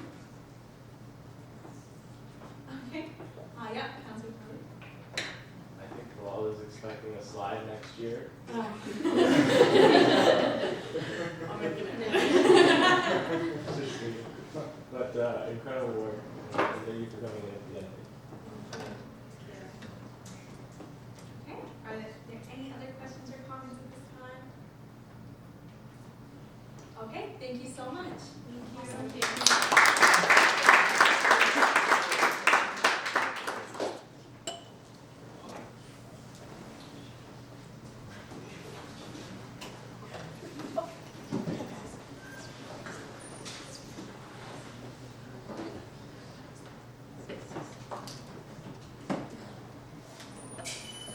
Okay, I will now call upon Councillor Strico to present the CPC's recommendation.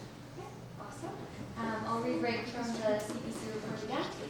So be it resolved that BUSAC approves $3,534.28 to Best Buddies from club funding. The club requested initially $5,193 and reduced it to $5,004.28 following the CPC presentation. I'll just explain the rationale for our recommendation. So this long-standing club, as I mentioned, is growing in terms of membership with 60 Brock students and 50 community members. They do a phenomenal job at representing BUSU, and like mentioned, they were highlighted at the House of Commons. This club has some fundraisers in place throughout the year to generate revenue. However, to be consistent with other club funding requests, one of the things that the club's policy committee mentioned was that we would like the club to sell their t-shirts rather than to distribute them to their members. So that explains part of the adjustment in the funding there. CBC supports covering 50% of the cost of the t-shirts, hoping that the club will use this as an opportunity to generate revenue should they need to. CPC also does not approve purchases in general made prior to the club funding approval. Therefore, we removed the request for the $400 October meet and greet event just because that's in our bylaws and we're unable to grant that funding. Finally, we commend the club in obtaining 50 of the 100 tickets free for their Magic Show event. Provided that CPC approves covering the cost of transportation, we would like the club to cover the cost of the remaining tickets, bringing the cost of the trip in total to roughly $8 per person attending if all remaining costs were spread evenly among the members and the buddies. So CPC felt that was a reasonable request, $8 per person for transportation and a ticket to the Magic Show, considering some of them were provided for free and some of them were paid for, so evenly it would be only $8 per person to attend the trip. For these reasons, CPC approves $3,534.28 to support the club and their initiatives throughout the year, and again, we wish them the best of luck in representing BUSU positively. Okay, thank you so much, Councillor Strico. We will now move on to the motion. So be it resolved that BUSAC approves before I go there, are there any questions or comments from the council at this point in time regarding CPC's recommendation? Okay, seeing as there are none, I'll now present the motion. Be it resolved that BUSAC approves $3,534.28 to Best Buddies from club funding. Can I have a seconder for that motion? Seconded by Narush. All those in favor, please raise your placards. Okay, all those opposed? And those abstaining? Okay, this motion passes. Thank you, John. Okay, so moving on to item number 13, which is the club's policy committee report. I now call upon Councillor Strico once again to present her report. Perfect, thank you, Madam Speaker. So I'll just read through the rest of the report here. So prior to the two motions that we just approved here, our total club funding was $117,210.83. The total that has been approved thus far, not excluding the approvals made in this meeting, are $31,145.55, so 27% of our club funding, with a total remaining of $86,065.28 and 73% remaining there. I'll go through our approvals under $1,500. So the first one is for our collective. So they requested $1,014 and CPC approved $787. The club has 11 members as of now, but they host a very highly anticipated art block event throughout the year. So their membership picks up as students would like to sign up to participate in that event. The funding that was approved will go towards supporting art-based activities that happen throughout the year. This includes club meetings, their art block event, Bob Ross night, and a lot of other events that they're hosting.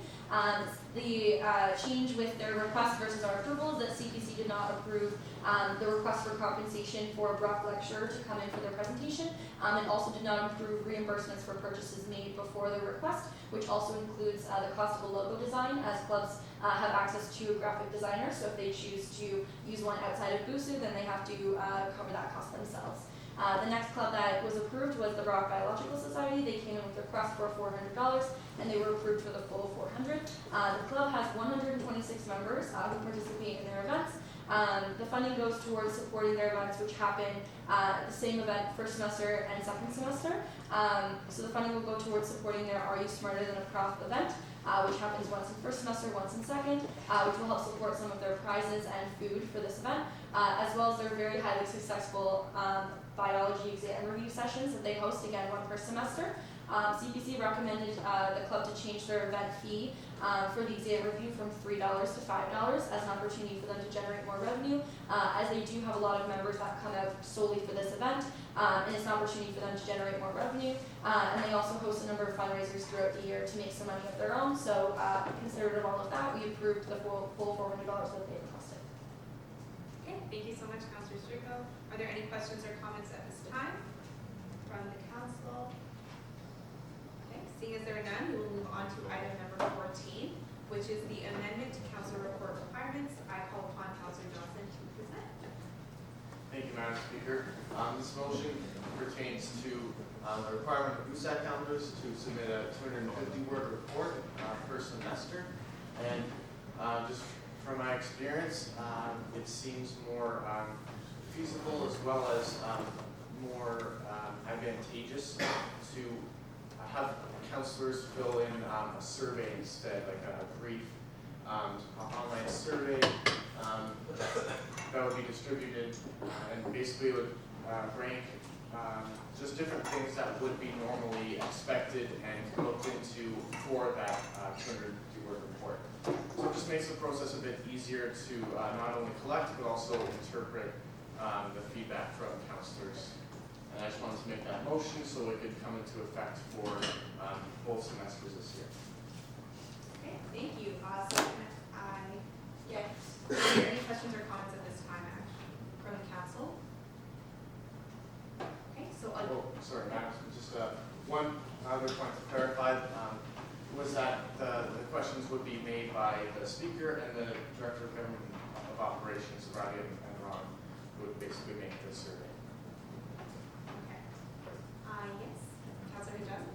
Yeah, thank you, Madam Speaker. I was just wondering, how many questions would it be?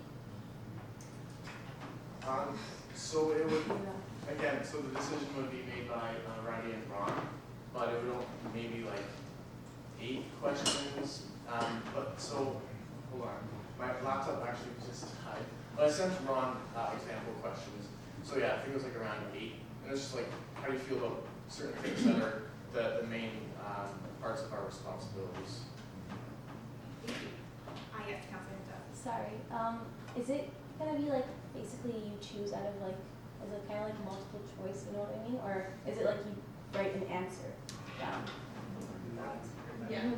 It will most likely be a ranking survey with Okay. maybe an additional short paragraph to fill in, but to go with the request by Councilor Johnson, it won't be 250 words. Okay. Point of information. Yeah. What is the process of approving this and amending the bylaw? If this goes through. It's, Madam Speaker, it's a temporary adjustment to the standing orders of council, which is a document that ranks higher than the bylaws.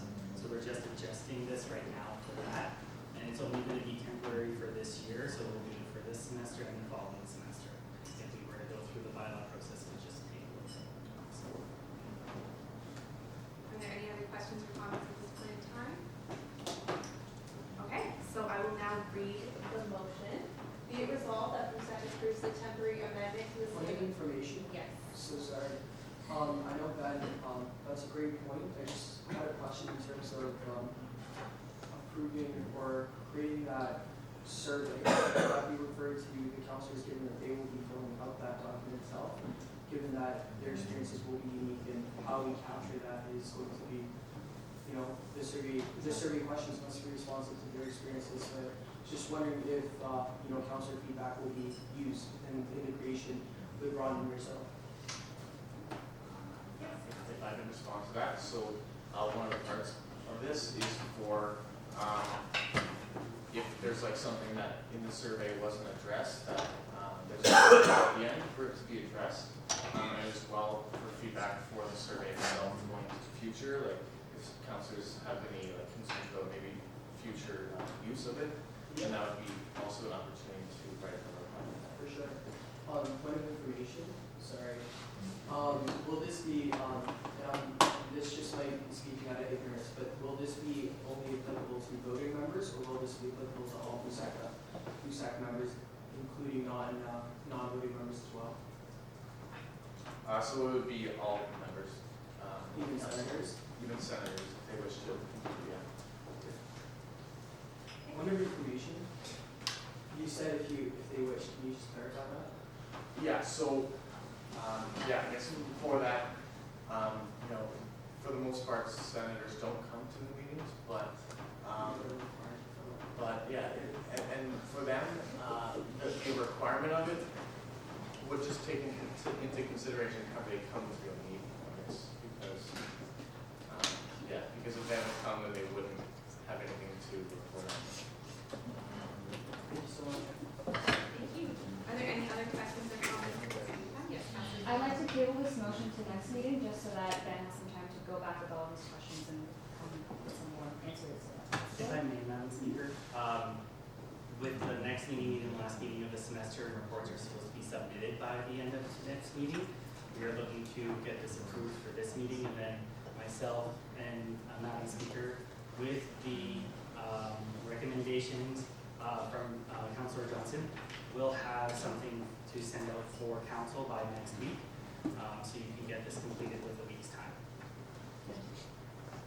I withdraw my motion. Thank you. Any other questions or comments at this point in time? Okay, seeing as there are none, I will now present the motion.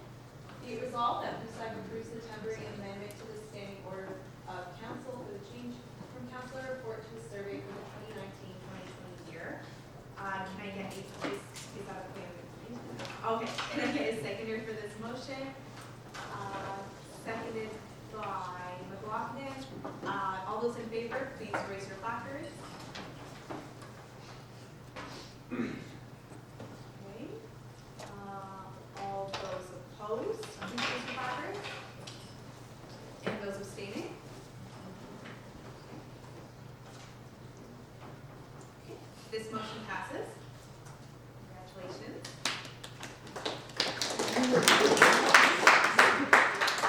Okay, so now moving on to item number 15 of the agenda, which is the report from the general manager. So I now call upon General Manager Johnson to present his report. Thank you, Madam Speaker. So, a couple items for the General Manager's report this week. So first of all, the use of GA.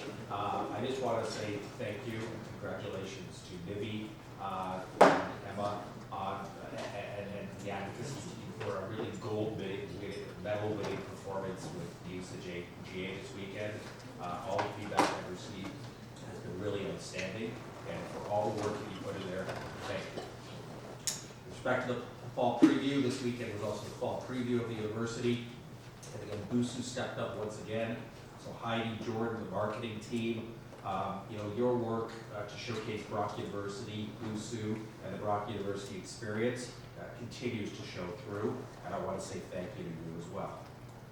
Number 3 is this past Friday, the Indian Student Association hosted JALSA 2019, celebration of Diwali, sold-out event, entertainment, dancing, food, just an outstanding event. It's building on the success of the Pakistani Student Association last year. And again, a huge shout out to the Indian Student Association for hosting that event on Friday. Also on the 31st, which was Thursday, we had the grand opening of Subway. We offered a buy one, get one free offer. We sold 474 units. That's a lot of submarines to make. And it was actually featured on the Subway Southwestern Ontario e-newsletter because of both the volume and the quality that was delivered. And to Danielle, who manages that franchise, Heather, and the food and beverage team, I want to say thank you. That was a lot of work and well delivered on both the renovation and the grand opening. Last Thursday we celebrated Halloween. Isaacs was at capacity despite a 30-minute power failure, which for those that were there, it was quite a chore to manage. We had actually 7 costumes that needed to be modified for Culture Not a Costume, but that was well handled by our Human Rights and Equity Services unit, and the event itself really came with no major incidents. I want to say thank you to Lindsay, Heather, Heidi, Jordan, the food and beverage team, for delivering on Halloween. Halloween's always interesting, is that there's a lot of community attention on Halloween at Brock University, and I think we did a tremendous job of managing that and de-risking it for all those involved. Last 2 things on my report are our financial audit. Today, the board, the BUSAC board, approved the 2018-2019 audited financial statements. Those audited financial statements will be presented to BUSAC at the next BUSAC meeting. I want to thank Marie and Assad for their work on the audit. My final point is investment planning. We have signed an engagement letter with Grant Thornton to work on our investment policy. BUSAC had our preliminary meeting with Grant Thornton, and work is underway on that particular policy. And that concludes my report for this meeting term. I'm happy to take any questions. Okay, thank you so much, General Manager Hilson. Are there any questions or comments from the council at this point? Okay, seeing as there are none, thank you. I am going to bid adieu. I am not feeling well at all. I've made it to 8:30. I'm fading real fast right now. So thank you very, very much. If there's any questions, comments, or concerns, please address them to my email. But I live in Hamilton and I got to drive back, and I'm already real tired. So thank you very much for everything today.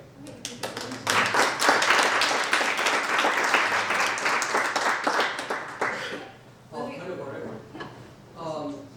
I was just brought this to attention. A gallery member just took a picture of me, so I would ask that that be deleted, or I'd like to call campus security, as I did not consent to this picture whatsoever. Thank you, Madam Speaker. Thank you, Councilor Ahuja.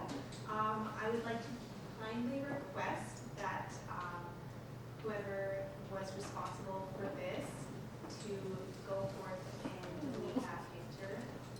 So just to clarify, if I say no, you're going to call campus security, they're going to go to my phone until it's deleted.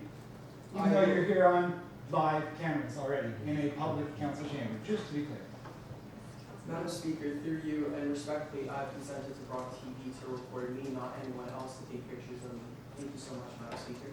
Thank you, Councilor Ahuja. So I would like to kindly request that that picture be deleted on behalf of council, if possible. I don't see council extending me any courtesies, so I don't think so.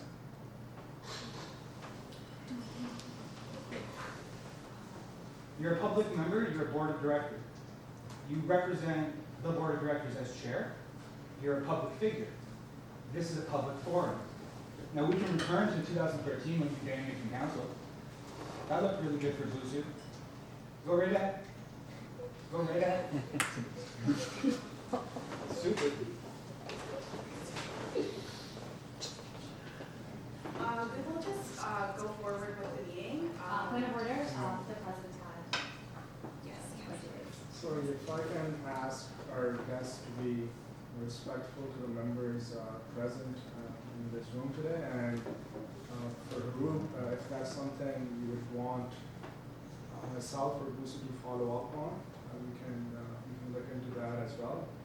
Or if you still wish, or if the council does not feel.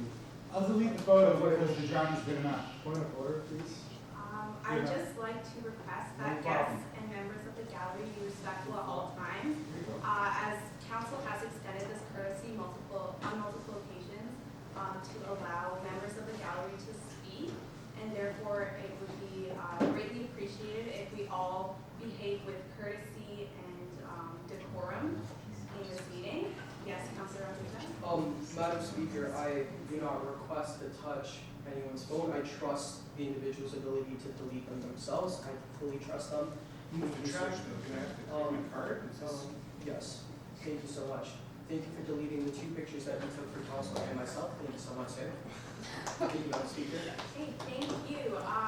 Yes, once again, I'd like to reiterate that this is a professional environment, and it would be greatly appreciated if we could all maintain a certain level of decorum and respect throughout these processes. Especially this is extending to our guests who don't necessarily have the option to speak at these meetings. So thanks again. We will now move on to item number 16 of the agenda, which is the report from the VP of Student Services. I now call upon President VP Sturgo to present the report. Okay. So I'll just kind of go through what we've been up to. So we've got quite a list of events and programming that we've had going on and that are up to come. I stuck our first event up here, which is happening today currently and will possibly be over by the time the meeting's over, but I wasn't sure how long today would go. But the events team has been working really hard on hosting another Dirty Bingo, having some consecutive events. So that's going on right now in Isaac. So once this meeting's over, while you're heading back to maybe grab a last slice of pizza, you might run into our drag queen Vanity, who is the fantastic host for this event. And be sure to congratulate Allison, who is one of our special events coordinators, who is working tonight to make that event happen. On Tuesday, November 12th, from 5 to 7, we're hosting another trivia night. This month's theme will be Brooklyn Nine-Nine trivia. So if you are a fan of the show at all, please feel free to come out to Isaac's to participate in that trivia. On Wednesday, November 13th, from 9 to 4, we're going to be having a wellness fair in Isaac's. So there'll be a lot of different booths that you can go and interact with. And that will also be the kickoff for our wellness wishes. So just to kind of refresh you guys if you're not familiar, we do have wellness wishes every year, which gives students the opportunity to wish for something that would help them during a stressful time. So whether that's a weighted blanket or a gift card for a spa or whatever it might be, you can request the wishes of BUSU, and then we oversee them and choose some randomly or some that are really fun and funny. So be sure to go and fill out a wellness wish. That will be the kickoff of the event, but we'll be having them multiple times throughout around exam periods. On Thursday, November 14th, from 5 to 7, we're hosting the first Talk About It event in Isaacs. So this is a new series that we're going to be starting this year, where we're going to have a speaker come in and talk about something that might be a topic that students could gain more information from. So whether that's financial literacy and budgeting, or basically like an adulting course, things that you might not think that you're able to learn on your own. We're going to have some speakers and people come in and give you advice, and there will be free tacos as well. So if you want to come out to that, it's a pretty cool twist on your professional speaker event, and food is free and available there. Monday, November 18th, 12 Days of BUSU begins. So some of you might be familiar, but every year we have the 12 business days or school days leading up to the Christmas holiday. BUSU does something different every single day, so this has been a pretty busy time for us planning. Monday, November 18th will be the launch of it. We'll have something different every day, so it might be an event or a contest. But you'll see promotions for that on social media, so make sure to get involved. There's 12 days of really exciting events and giveaways, so make sure to participate leading up to exams. We've got a lot of fun stuff between the marketing events team that are planned for you. One of those events will be happening on Wednesday, November 20th, so this is part of 12 Days of BUSU. Our live game show will be happening in Isaacs from 1 to 3. This live game show is Deal or No Deal with real cash. So we're going to be having 3 participants the opportunity to win up to $1,000 for each game. So if you guys want to come out and watch or encourage your friends to do so, that's one of the really cool events that we're planning as part of our 12 Days of BUSU. Other things that we've had going on, volunteer appreciation dinner. So Alan, our engagement coordinator, hosted an amazing volunteer appreciation dinner at the end of October to thank our volunteers for orientation week. There were prizes, there was dinner, so it was really great to have the chance to appreciate the volunteers that came out to participate in that.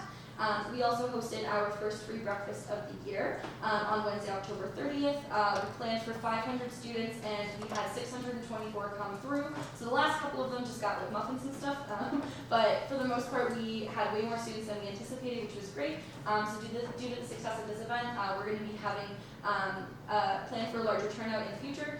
Huge shout out to Chef Dave, who was and will always be our MVP for free breakfast, who comes in at 4:30 in the morning to start cooking. So the volunteers and BUSAC staff show up pretty early to open the doors for students, but he's there way before the sun even comes up to start cooking. Also a huge shout out to a few BUSAC counselors, so Yasmin and Aaron came out to help out to volunteer, so thank you for doing that, and if you guys would like to come out and volunteer for any free breakfast in the future, come on out, and obviously there's free food there, so it's kind of a win-win for you. Robert already touched on Fall Preview Day a little bit. We had over 4,300 prospective students come through, so this was a great chance for them to interact with our staff and with BUSU.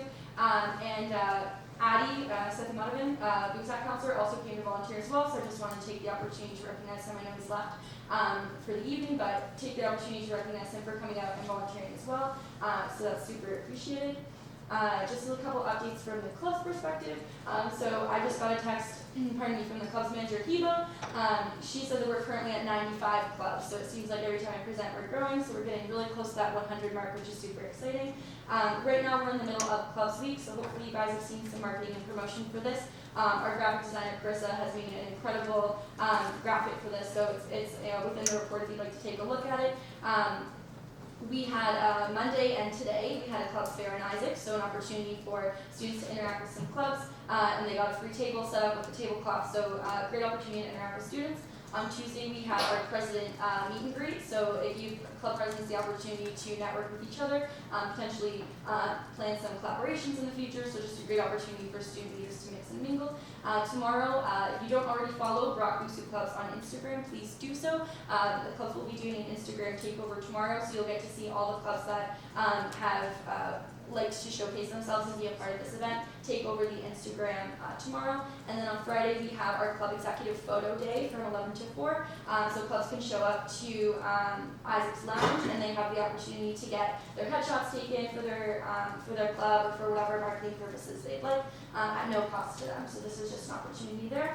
And underneath the graphic, I've also included the link that I've mentioned in a few weeks, but just again, if you'd like to submit an Events X Club's request form to partner with the events team on one of your club events that are upcoming, feel free to fill out the form there. And I've also included my email below if you have any questions for me. That's all for my report. Madam Speaker, I'll turn it back to you. Okay, thank you so much, VP Strickle. Are there any questions or comments at this point in time from the council? Seeing as there are none, we will now move on to item number 17 of the agenda, which is the VP of External Affairs report. I call upon VP Sethamanovan to present her report. Awesome. Thank you so much, Madam Speaker. Good evening, everybody. I tried to do a little something different with my report, just trying to switch things up a little. So this time you're seeing a PowerPoint presentation from me. How exciting. Thank you. So I just want to talk a little bit about the things that have taken place and the things that are coming up, just to keep it super duper short. Halloween SJC workshop that we plugged at our last consecutive was extremely successful, and I'm really glad to see a lot of people came out, so thank you so much for doing that. The Niagara Women's Leadership Summit took place a weekend ago, and it was absolutely phenomenal, super, super inspiring. Huge shout out to all the women from BUSAC who joined in. I'm sure you got very inspired after the entire Saturday was over. A lot of my time over the past 2 weeks had gone into training our BUSU delegation for the BUSGA. It was extremely successful, but I have an entire slide dedicated to all the things that we did this weekend. Moving on to the groundbreaking ceremony for Residence 8, so I'm sure a lot of you have heard that there's a new residence that is to be built on campus. The executive team, as well as Robert, had the ability to go and sort of watch the groundbreaking and hear some really inspiring things from the people who are behind this project, as well as some students who are directly going to be affected by this project in the future as well. I also have had the extreme pleasure of being nominated as the co-chair for an open educational resources working group. This is really exciting because this is a way for us to look at accessible courseware, accessible textbooks, and eventually moving towards an era where we don't have to pay for our textbooks anymore. Hope for thoughts. This is just to plug the elections that are taking place on October 5th, 6th, and 7th, so please check your Brock emails and vote for BUSAC counselors who will soon be joining us, as well as for the constitutional referendum as well. Tomorrow is Basic Night at Isaac's. pretty much just come, please. It's gonna be a lot of fun. I will be on the dance floor. We'll see you excited maybe. It will be good.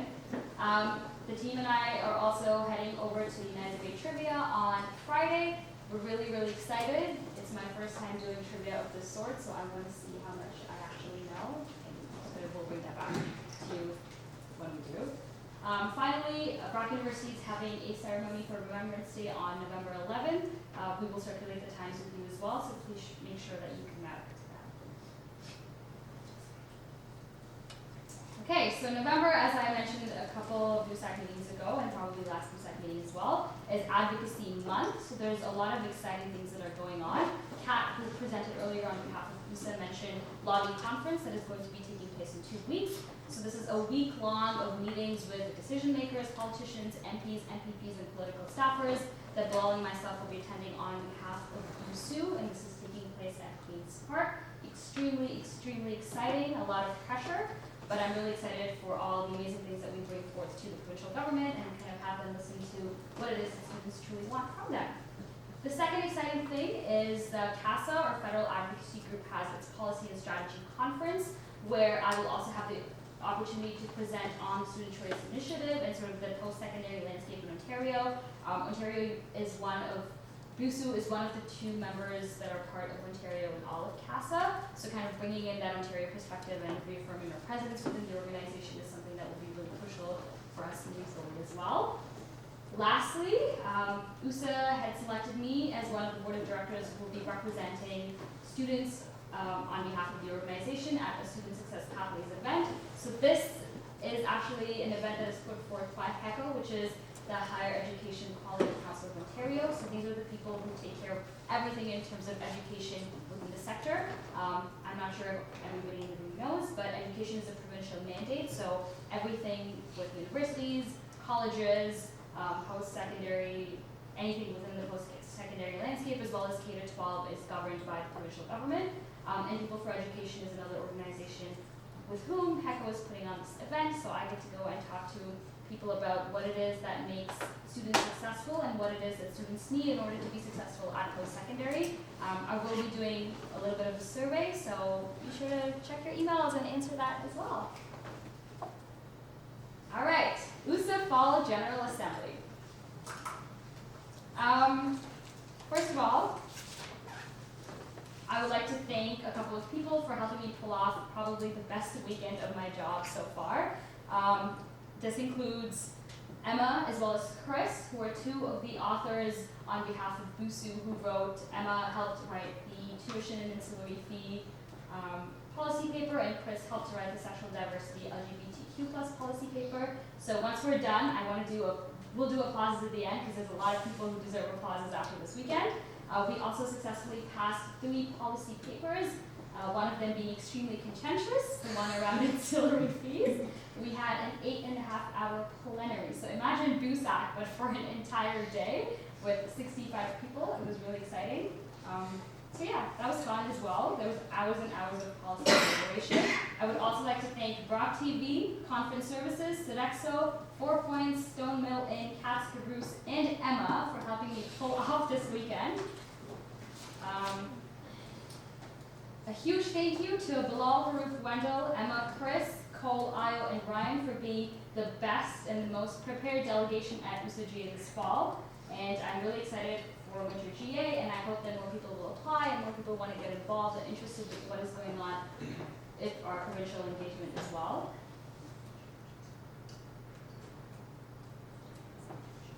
And to end my report, I would like to share a quote with everybody that I read a couple of weeks ago. It basically says that no voice is too soft when that voice speaks for others. I just want to kind of remind council that you're all here for a purpose, which is that of representing students, representing the students of Brock, representing students within your faculty, whatever it is that you do. And when you come to council and when you post questions and you're really curious about what's going on around you, just kind of remember that and reflect upon that every now and then. And you will take away a lot more from this experience than you thought that you would have from before. If you have any questions, I'm more than happy to answer them. You can also email me at any time. That's cool. Yeah, thank you. Thank you so much.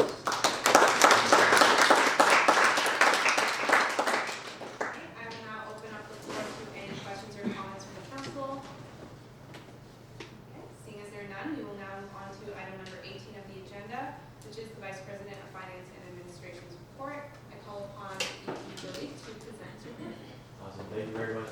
Speaker, fellow councilors.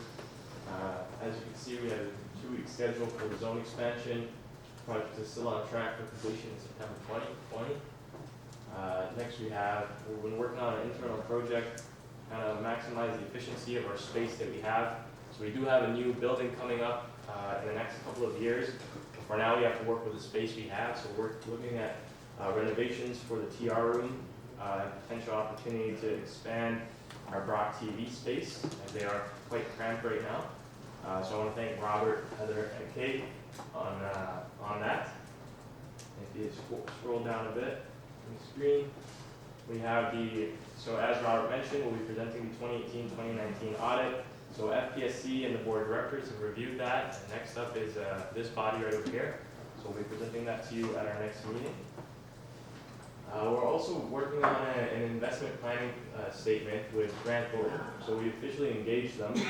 An IPS is a document drafted between a portfolio manager and client that outlines general rules for the manager. So it provides direction to the portfolio manager as to how they should invest our money. So this is our students' money. So we have quite a bit of money, several $1 million, that actually does not have a strategy right now. And that's what that costs us is potential revenue loss because of that. And we're talking hundreds of thousands of dollars lost over the course of several years that we could be making from our investments and putting back into the pockets of students through various activities and events. And so it's really important that we have an investment strategy so we can do something like that. Because at the end of the day, we are an organization that exists because of student funding. So making sure we optimize the value we're getting out of their dollars is a very important priority for us. On Senate, various committees have been doing good work. So we've, one of the things, you can read some of the stuff we've been working on. One of the things I want to point out is we reviewed nominations for the advisory committee of the Dean of Faculty and Applied Health Sciences. And our own Haroop Ahuja will be serving on that committee, so congratulations, Haroop, taking that on. We also discussed the search process of the Associate Vice President of Research on that end. And then for the Priorities, Planning, and Budget Advisory Committee, we reviewed the revenue and enrollment forecast for trimester 1, reviewed the budget development schedule, fiscal framework, and reviewed the year-end report for the university as far as finances go. Last thing that's not on there is actually a call. So the IT team at Brock University is going through some upgrades on their LMS, so their learning management software. So we use Sakai, and we're looking at currently exploring other options or expanding that or changing that whatsoever. And so Brock IT is looking for feedback from students. So we have 2 spots for BUSAC counselors on this committee. We'll meet just for an hour or 2 at the end of this month. There will be pizza, so if you're interested in taking up one of those spots, please let me know and we'll get you on the committee. That's it for my report today. Thank you for your time and your service.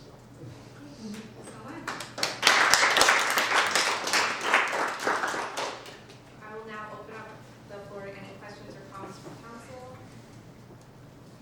Seeing as there are none, we'll now move on to item number 19 of the agenda, which is the President's report. I call upon President Khan to present his report.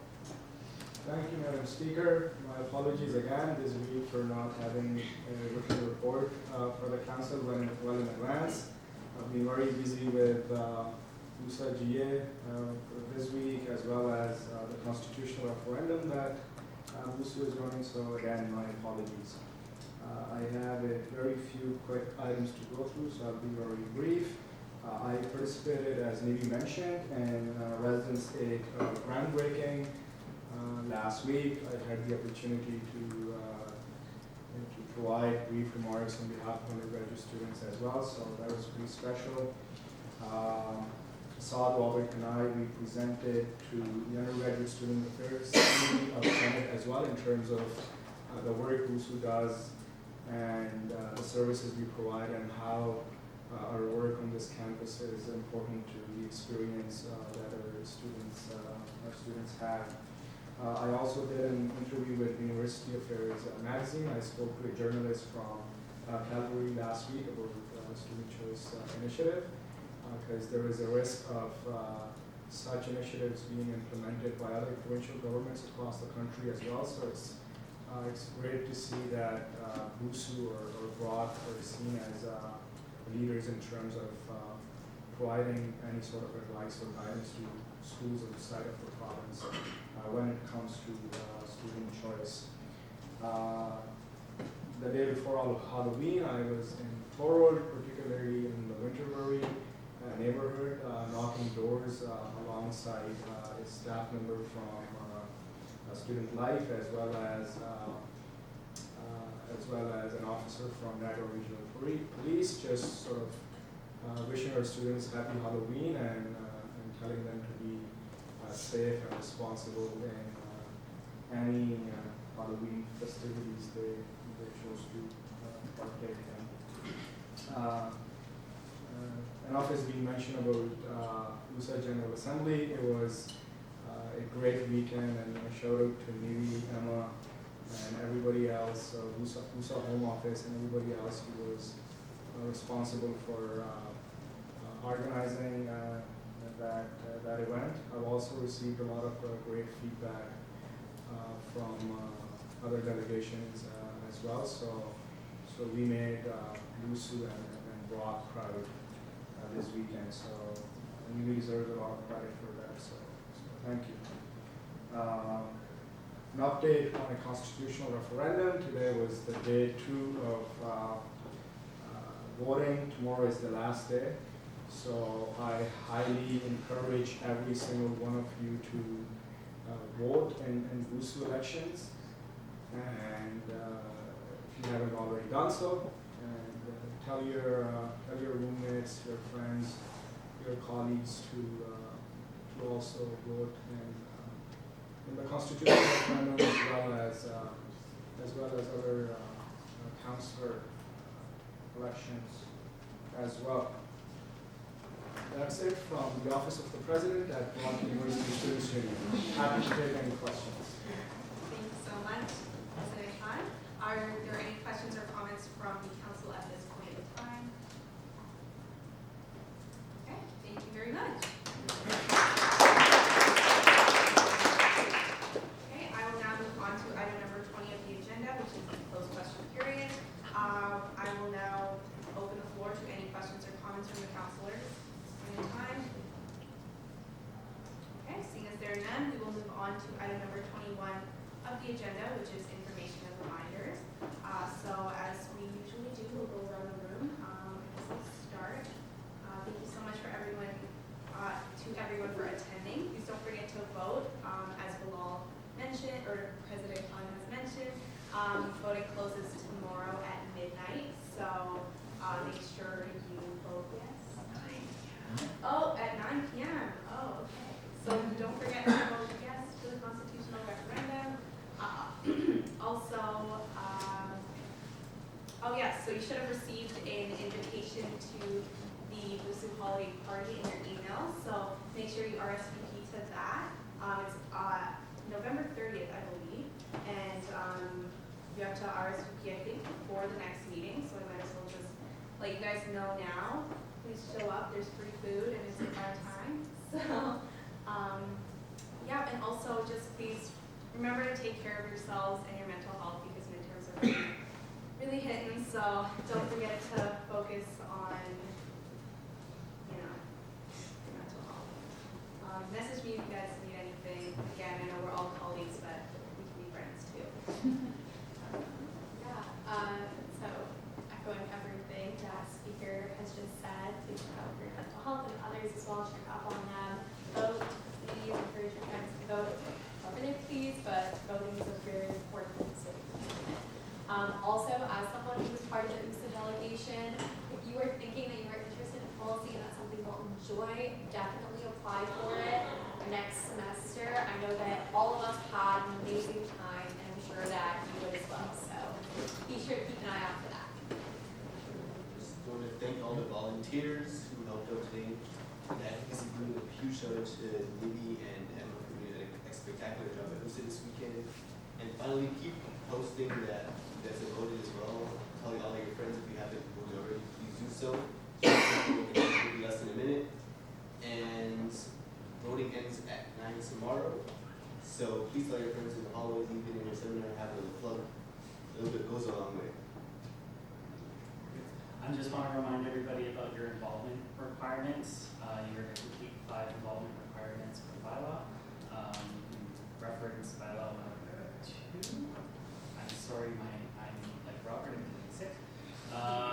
But if you have any questions about how to get involved, you can always reach out to us. Tomorrow there is an elections booth set up that Alexa, our advocacy coordinator, is going to assist running. So please, if you want to volunteer for that, sign up at the Facebook page. Final 103. Thank you so much for that clarification.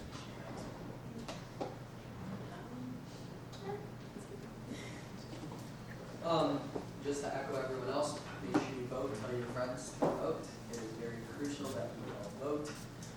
Second, from a board's perspective, I'd like to thank Bilal, Robert, Assad, and Marie for an outstanding job on the audit report. It was very comprehensive, and the board was very happy to kind of receive it. You guys will be reviewing this, I believe, in 2 weeks, which will be very exciting. And I think as a student first, and then a board of directors, I would like to thank Nivi for giving me the opportunity to be a voting delegate at BUSA this week. BUSA in itself stands to enhance student experience, and for sure, for myself, it's given me real life experience as to what I'd like to do in the future. And it's given me a real life example on how we can properly advocate and what jobs we're doing are really meaningful.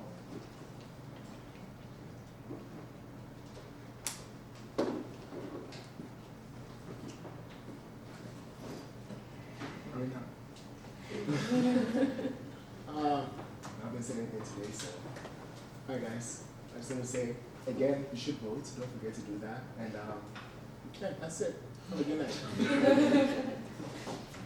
Yeah, good luck to anyone who's going through midterms right now, and yeah, that's it. I have a couple of things I want to share. So first of all, yes, mental health is really important.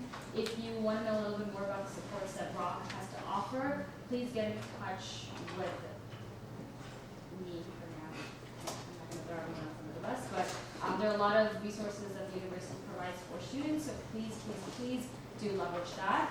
I'd like to give a couple of shout outs really quick. So first of all, Brock Pre-Law is a very new club, but one of their members won Best Judge at their first ever competition and made it to the finals, so hats off to John for doing that. Second, if you're interested in doing something like Advo Week, Women in House does the same thing with female MPs and MPs, so please reach out to Women in House as well. Datathon has a conference on Saturday. If you're interested in learning more about data, that's basically all I know about them. Just ask you to mention it. I would also like to give a personal shout out to Kayleen, Hope, and Olivia, who presented at the Niagara Leadership Summit for Women. It was wonderful to see young female representation from the Brock community be able to stand there and really talk about their experiences, their challenges, and help other women navigate the same thing as well. So huge shout out to them.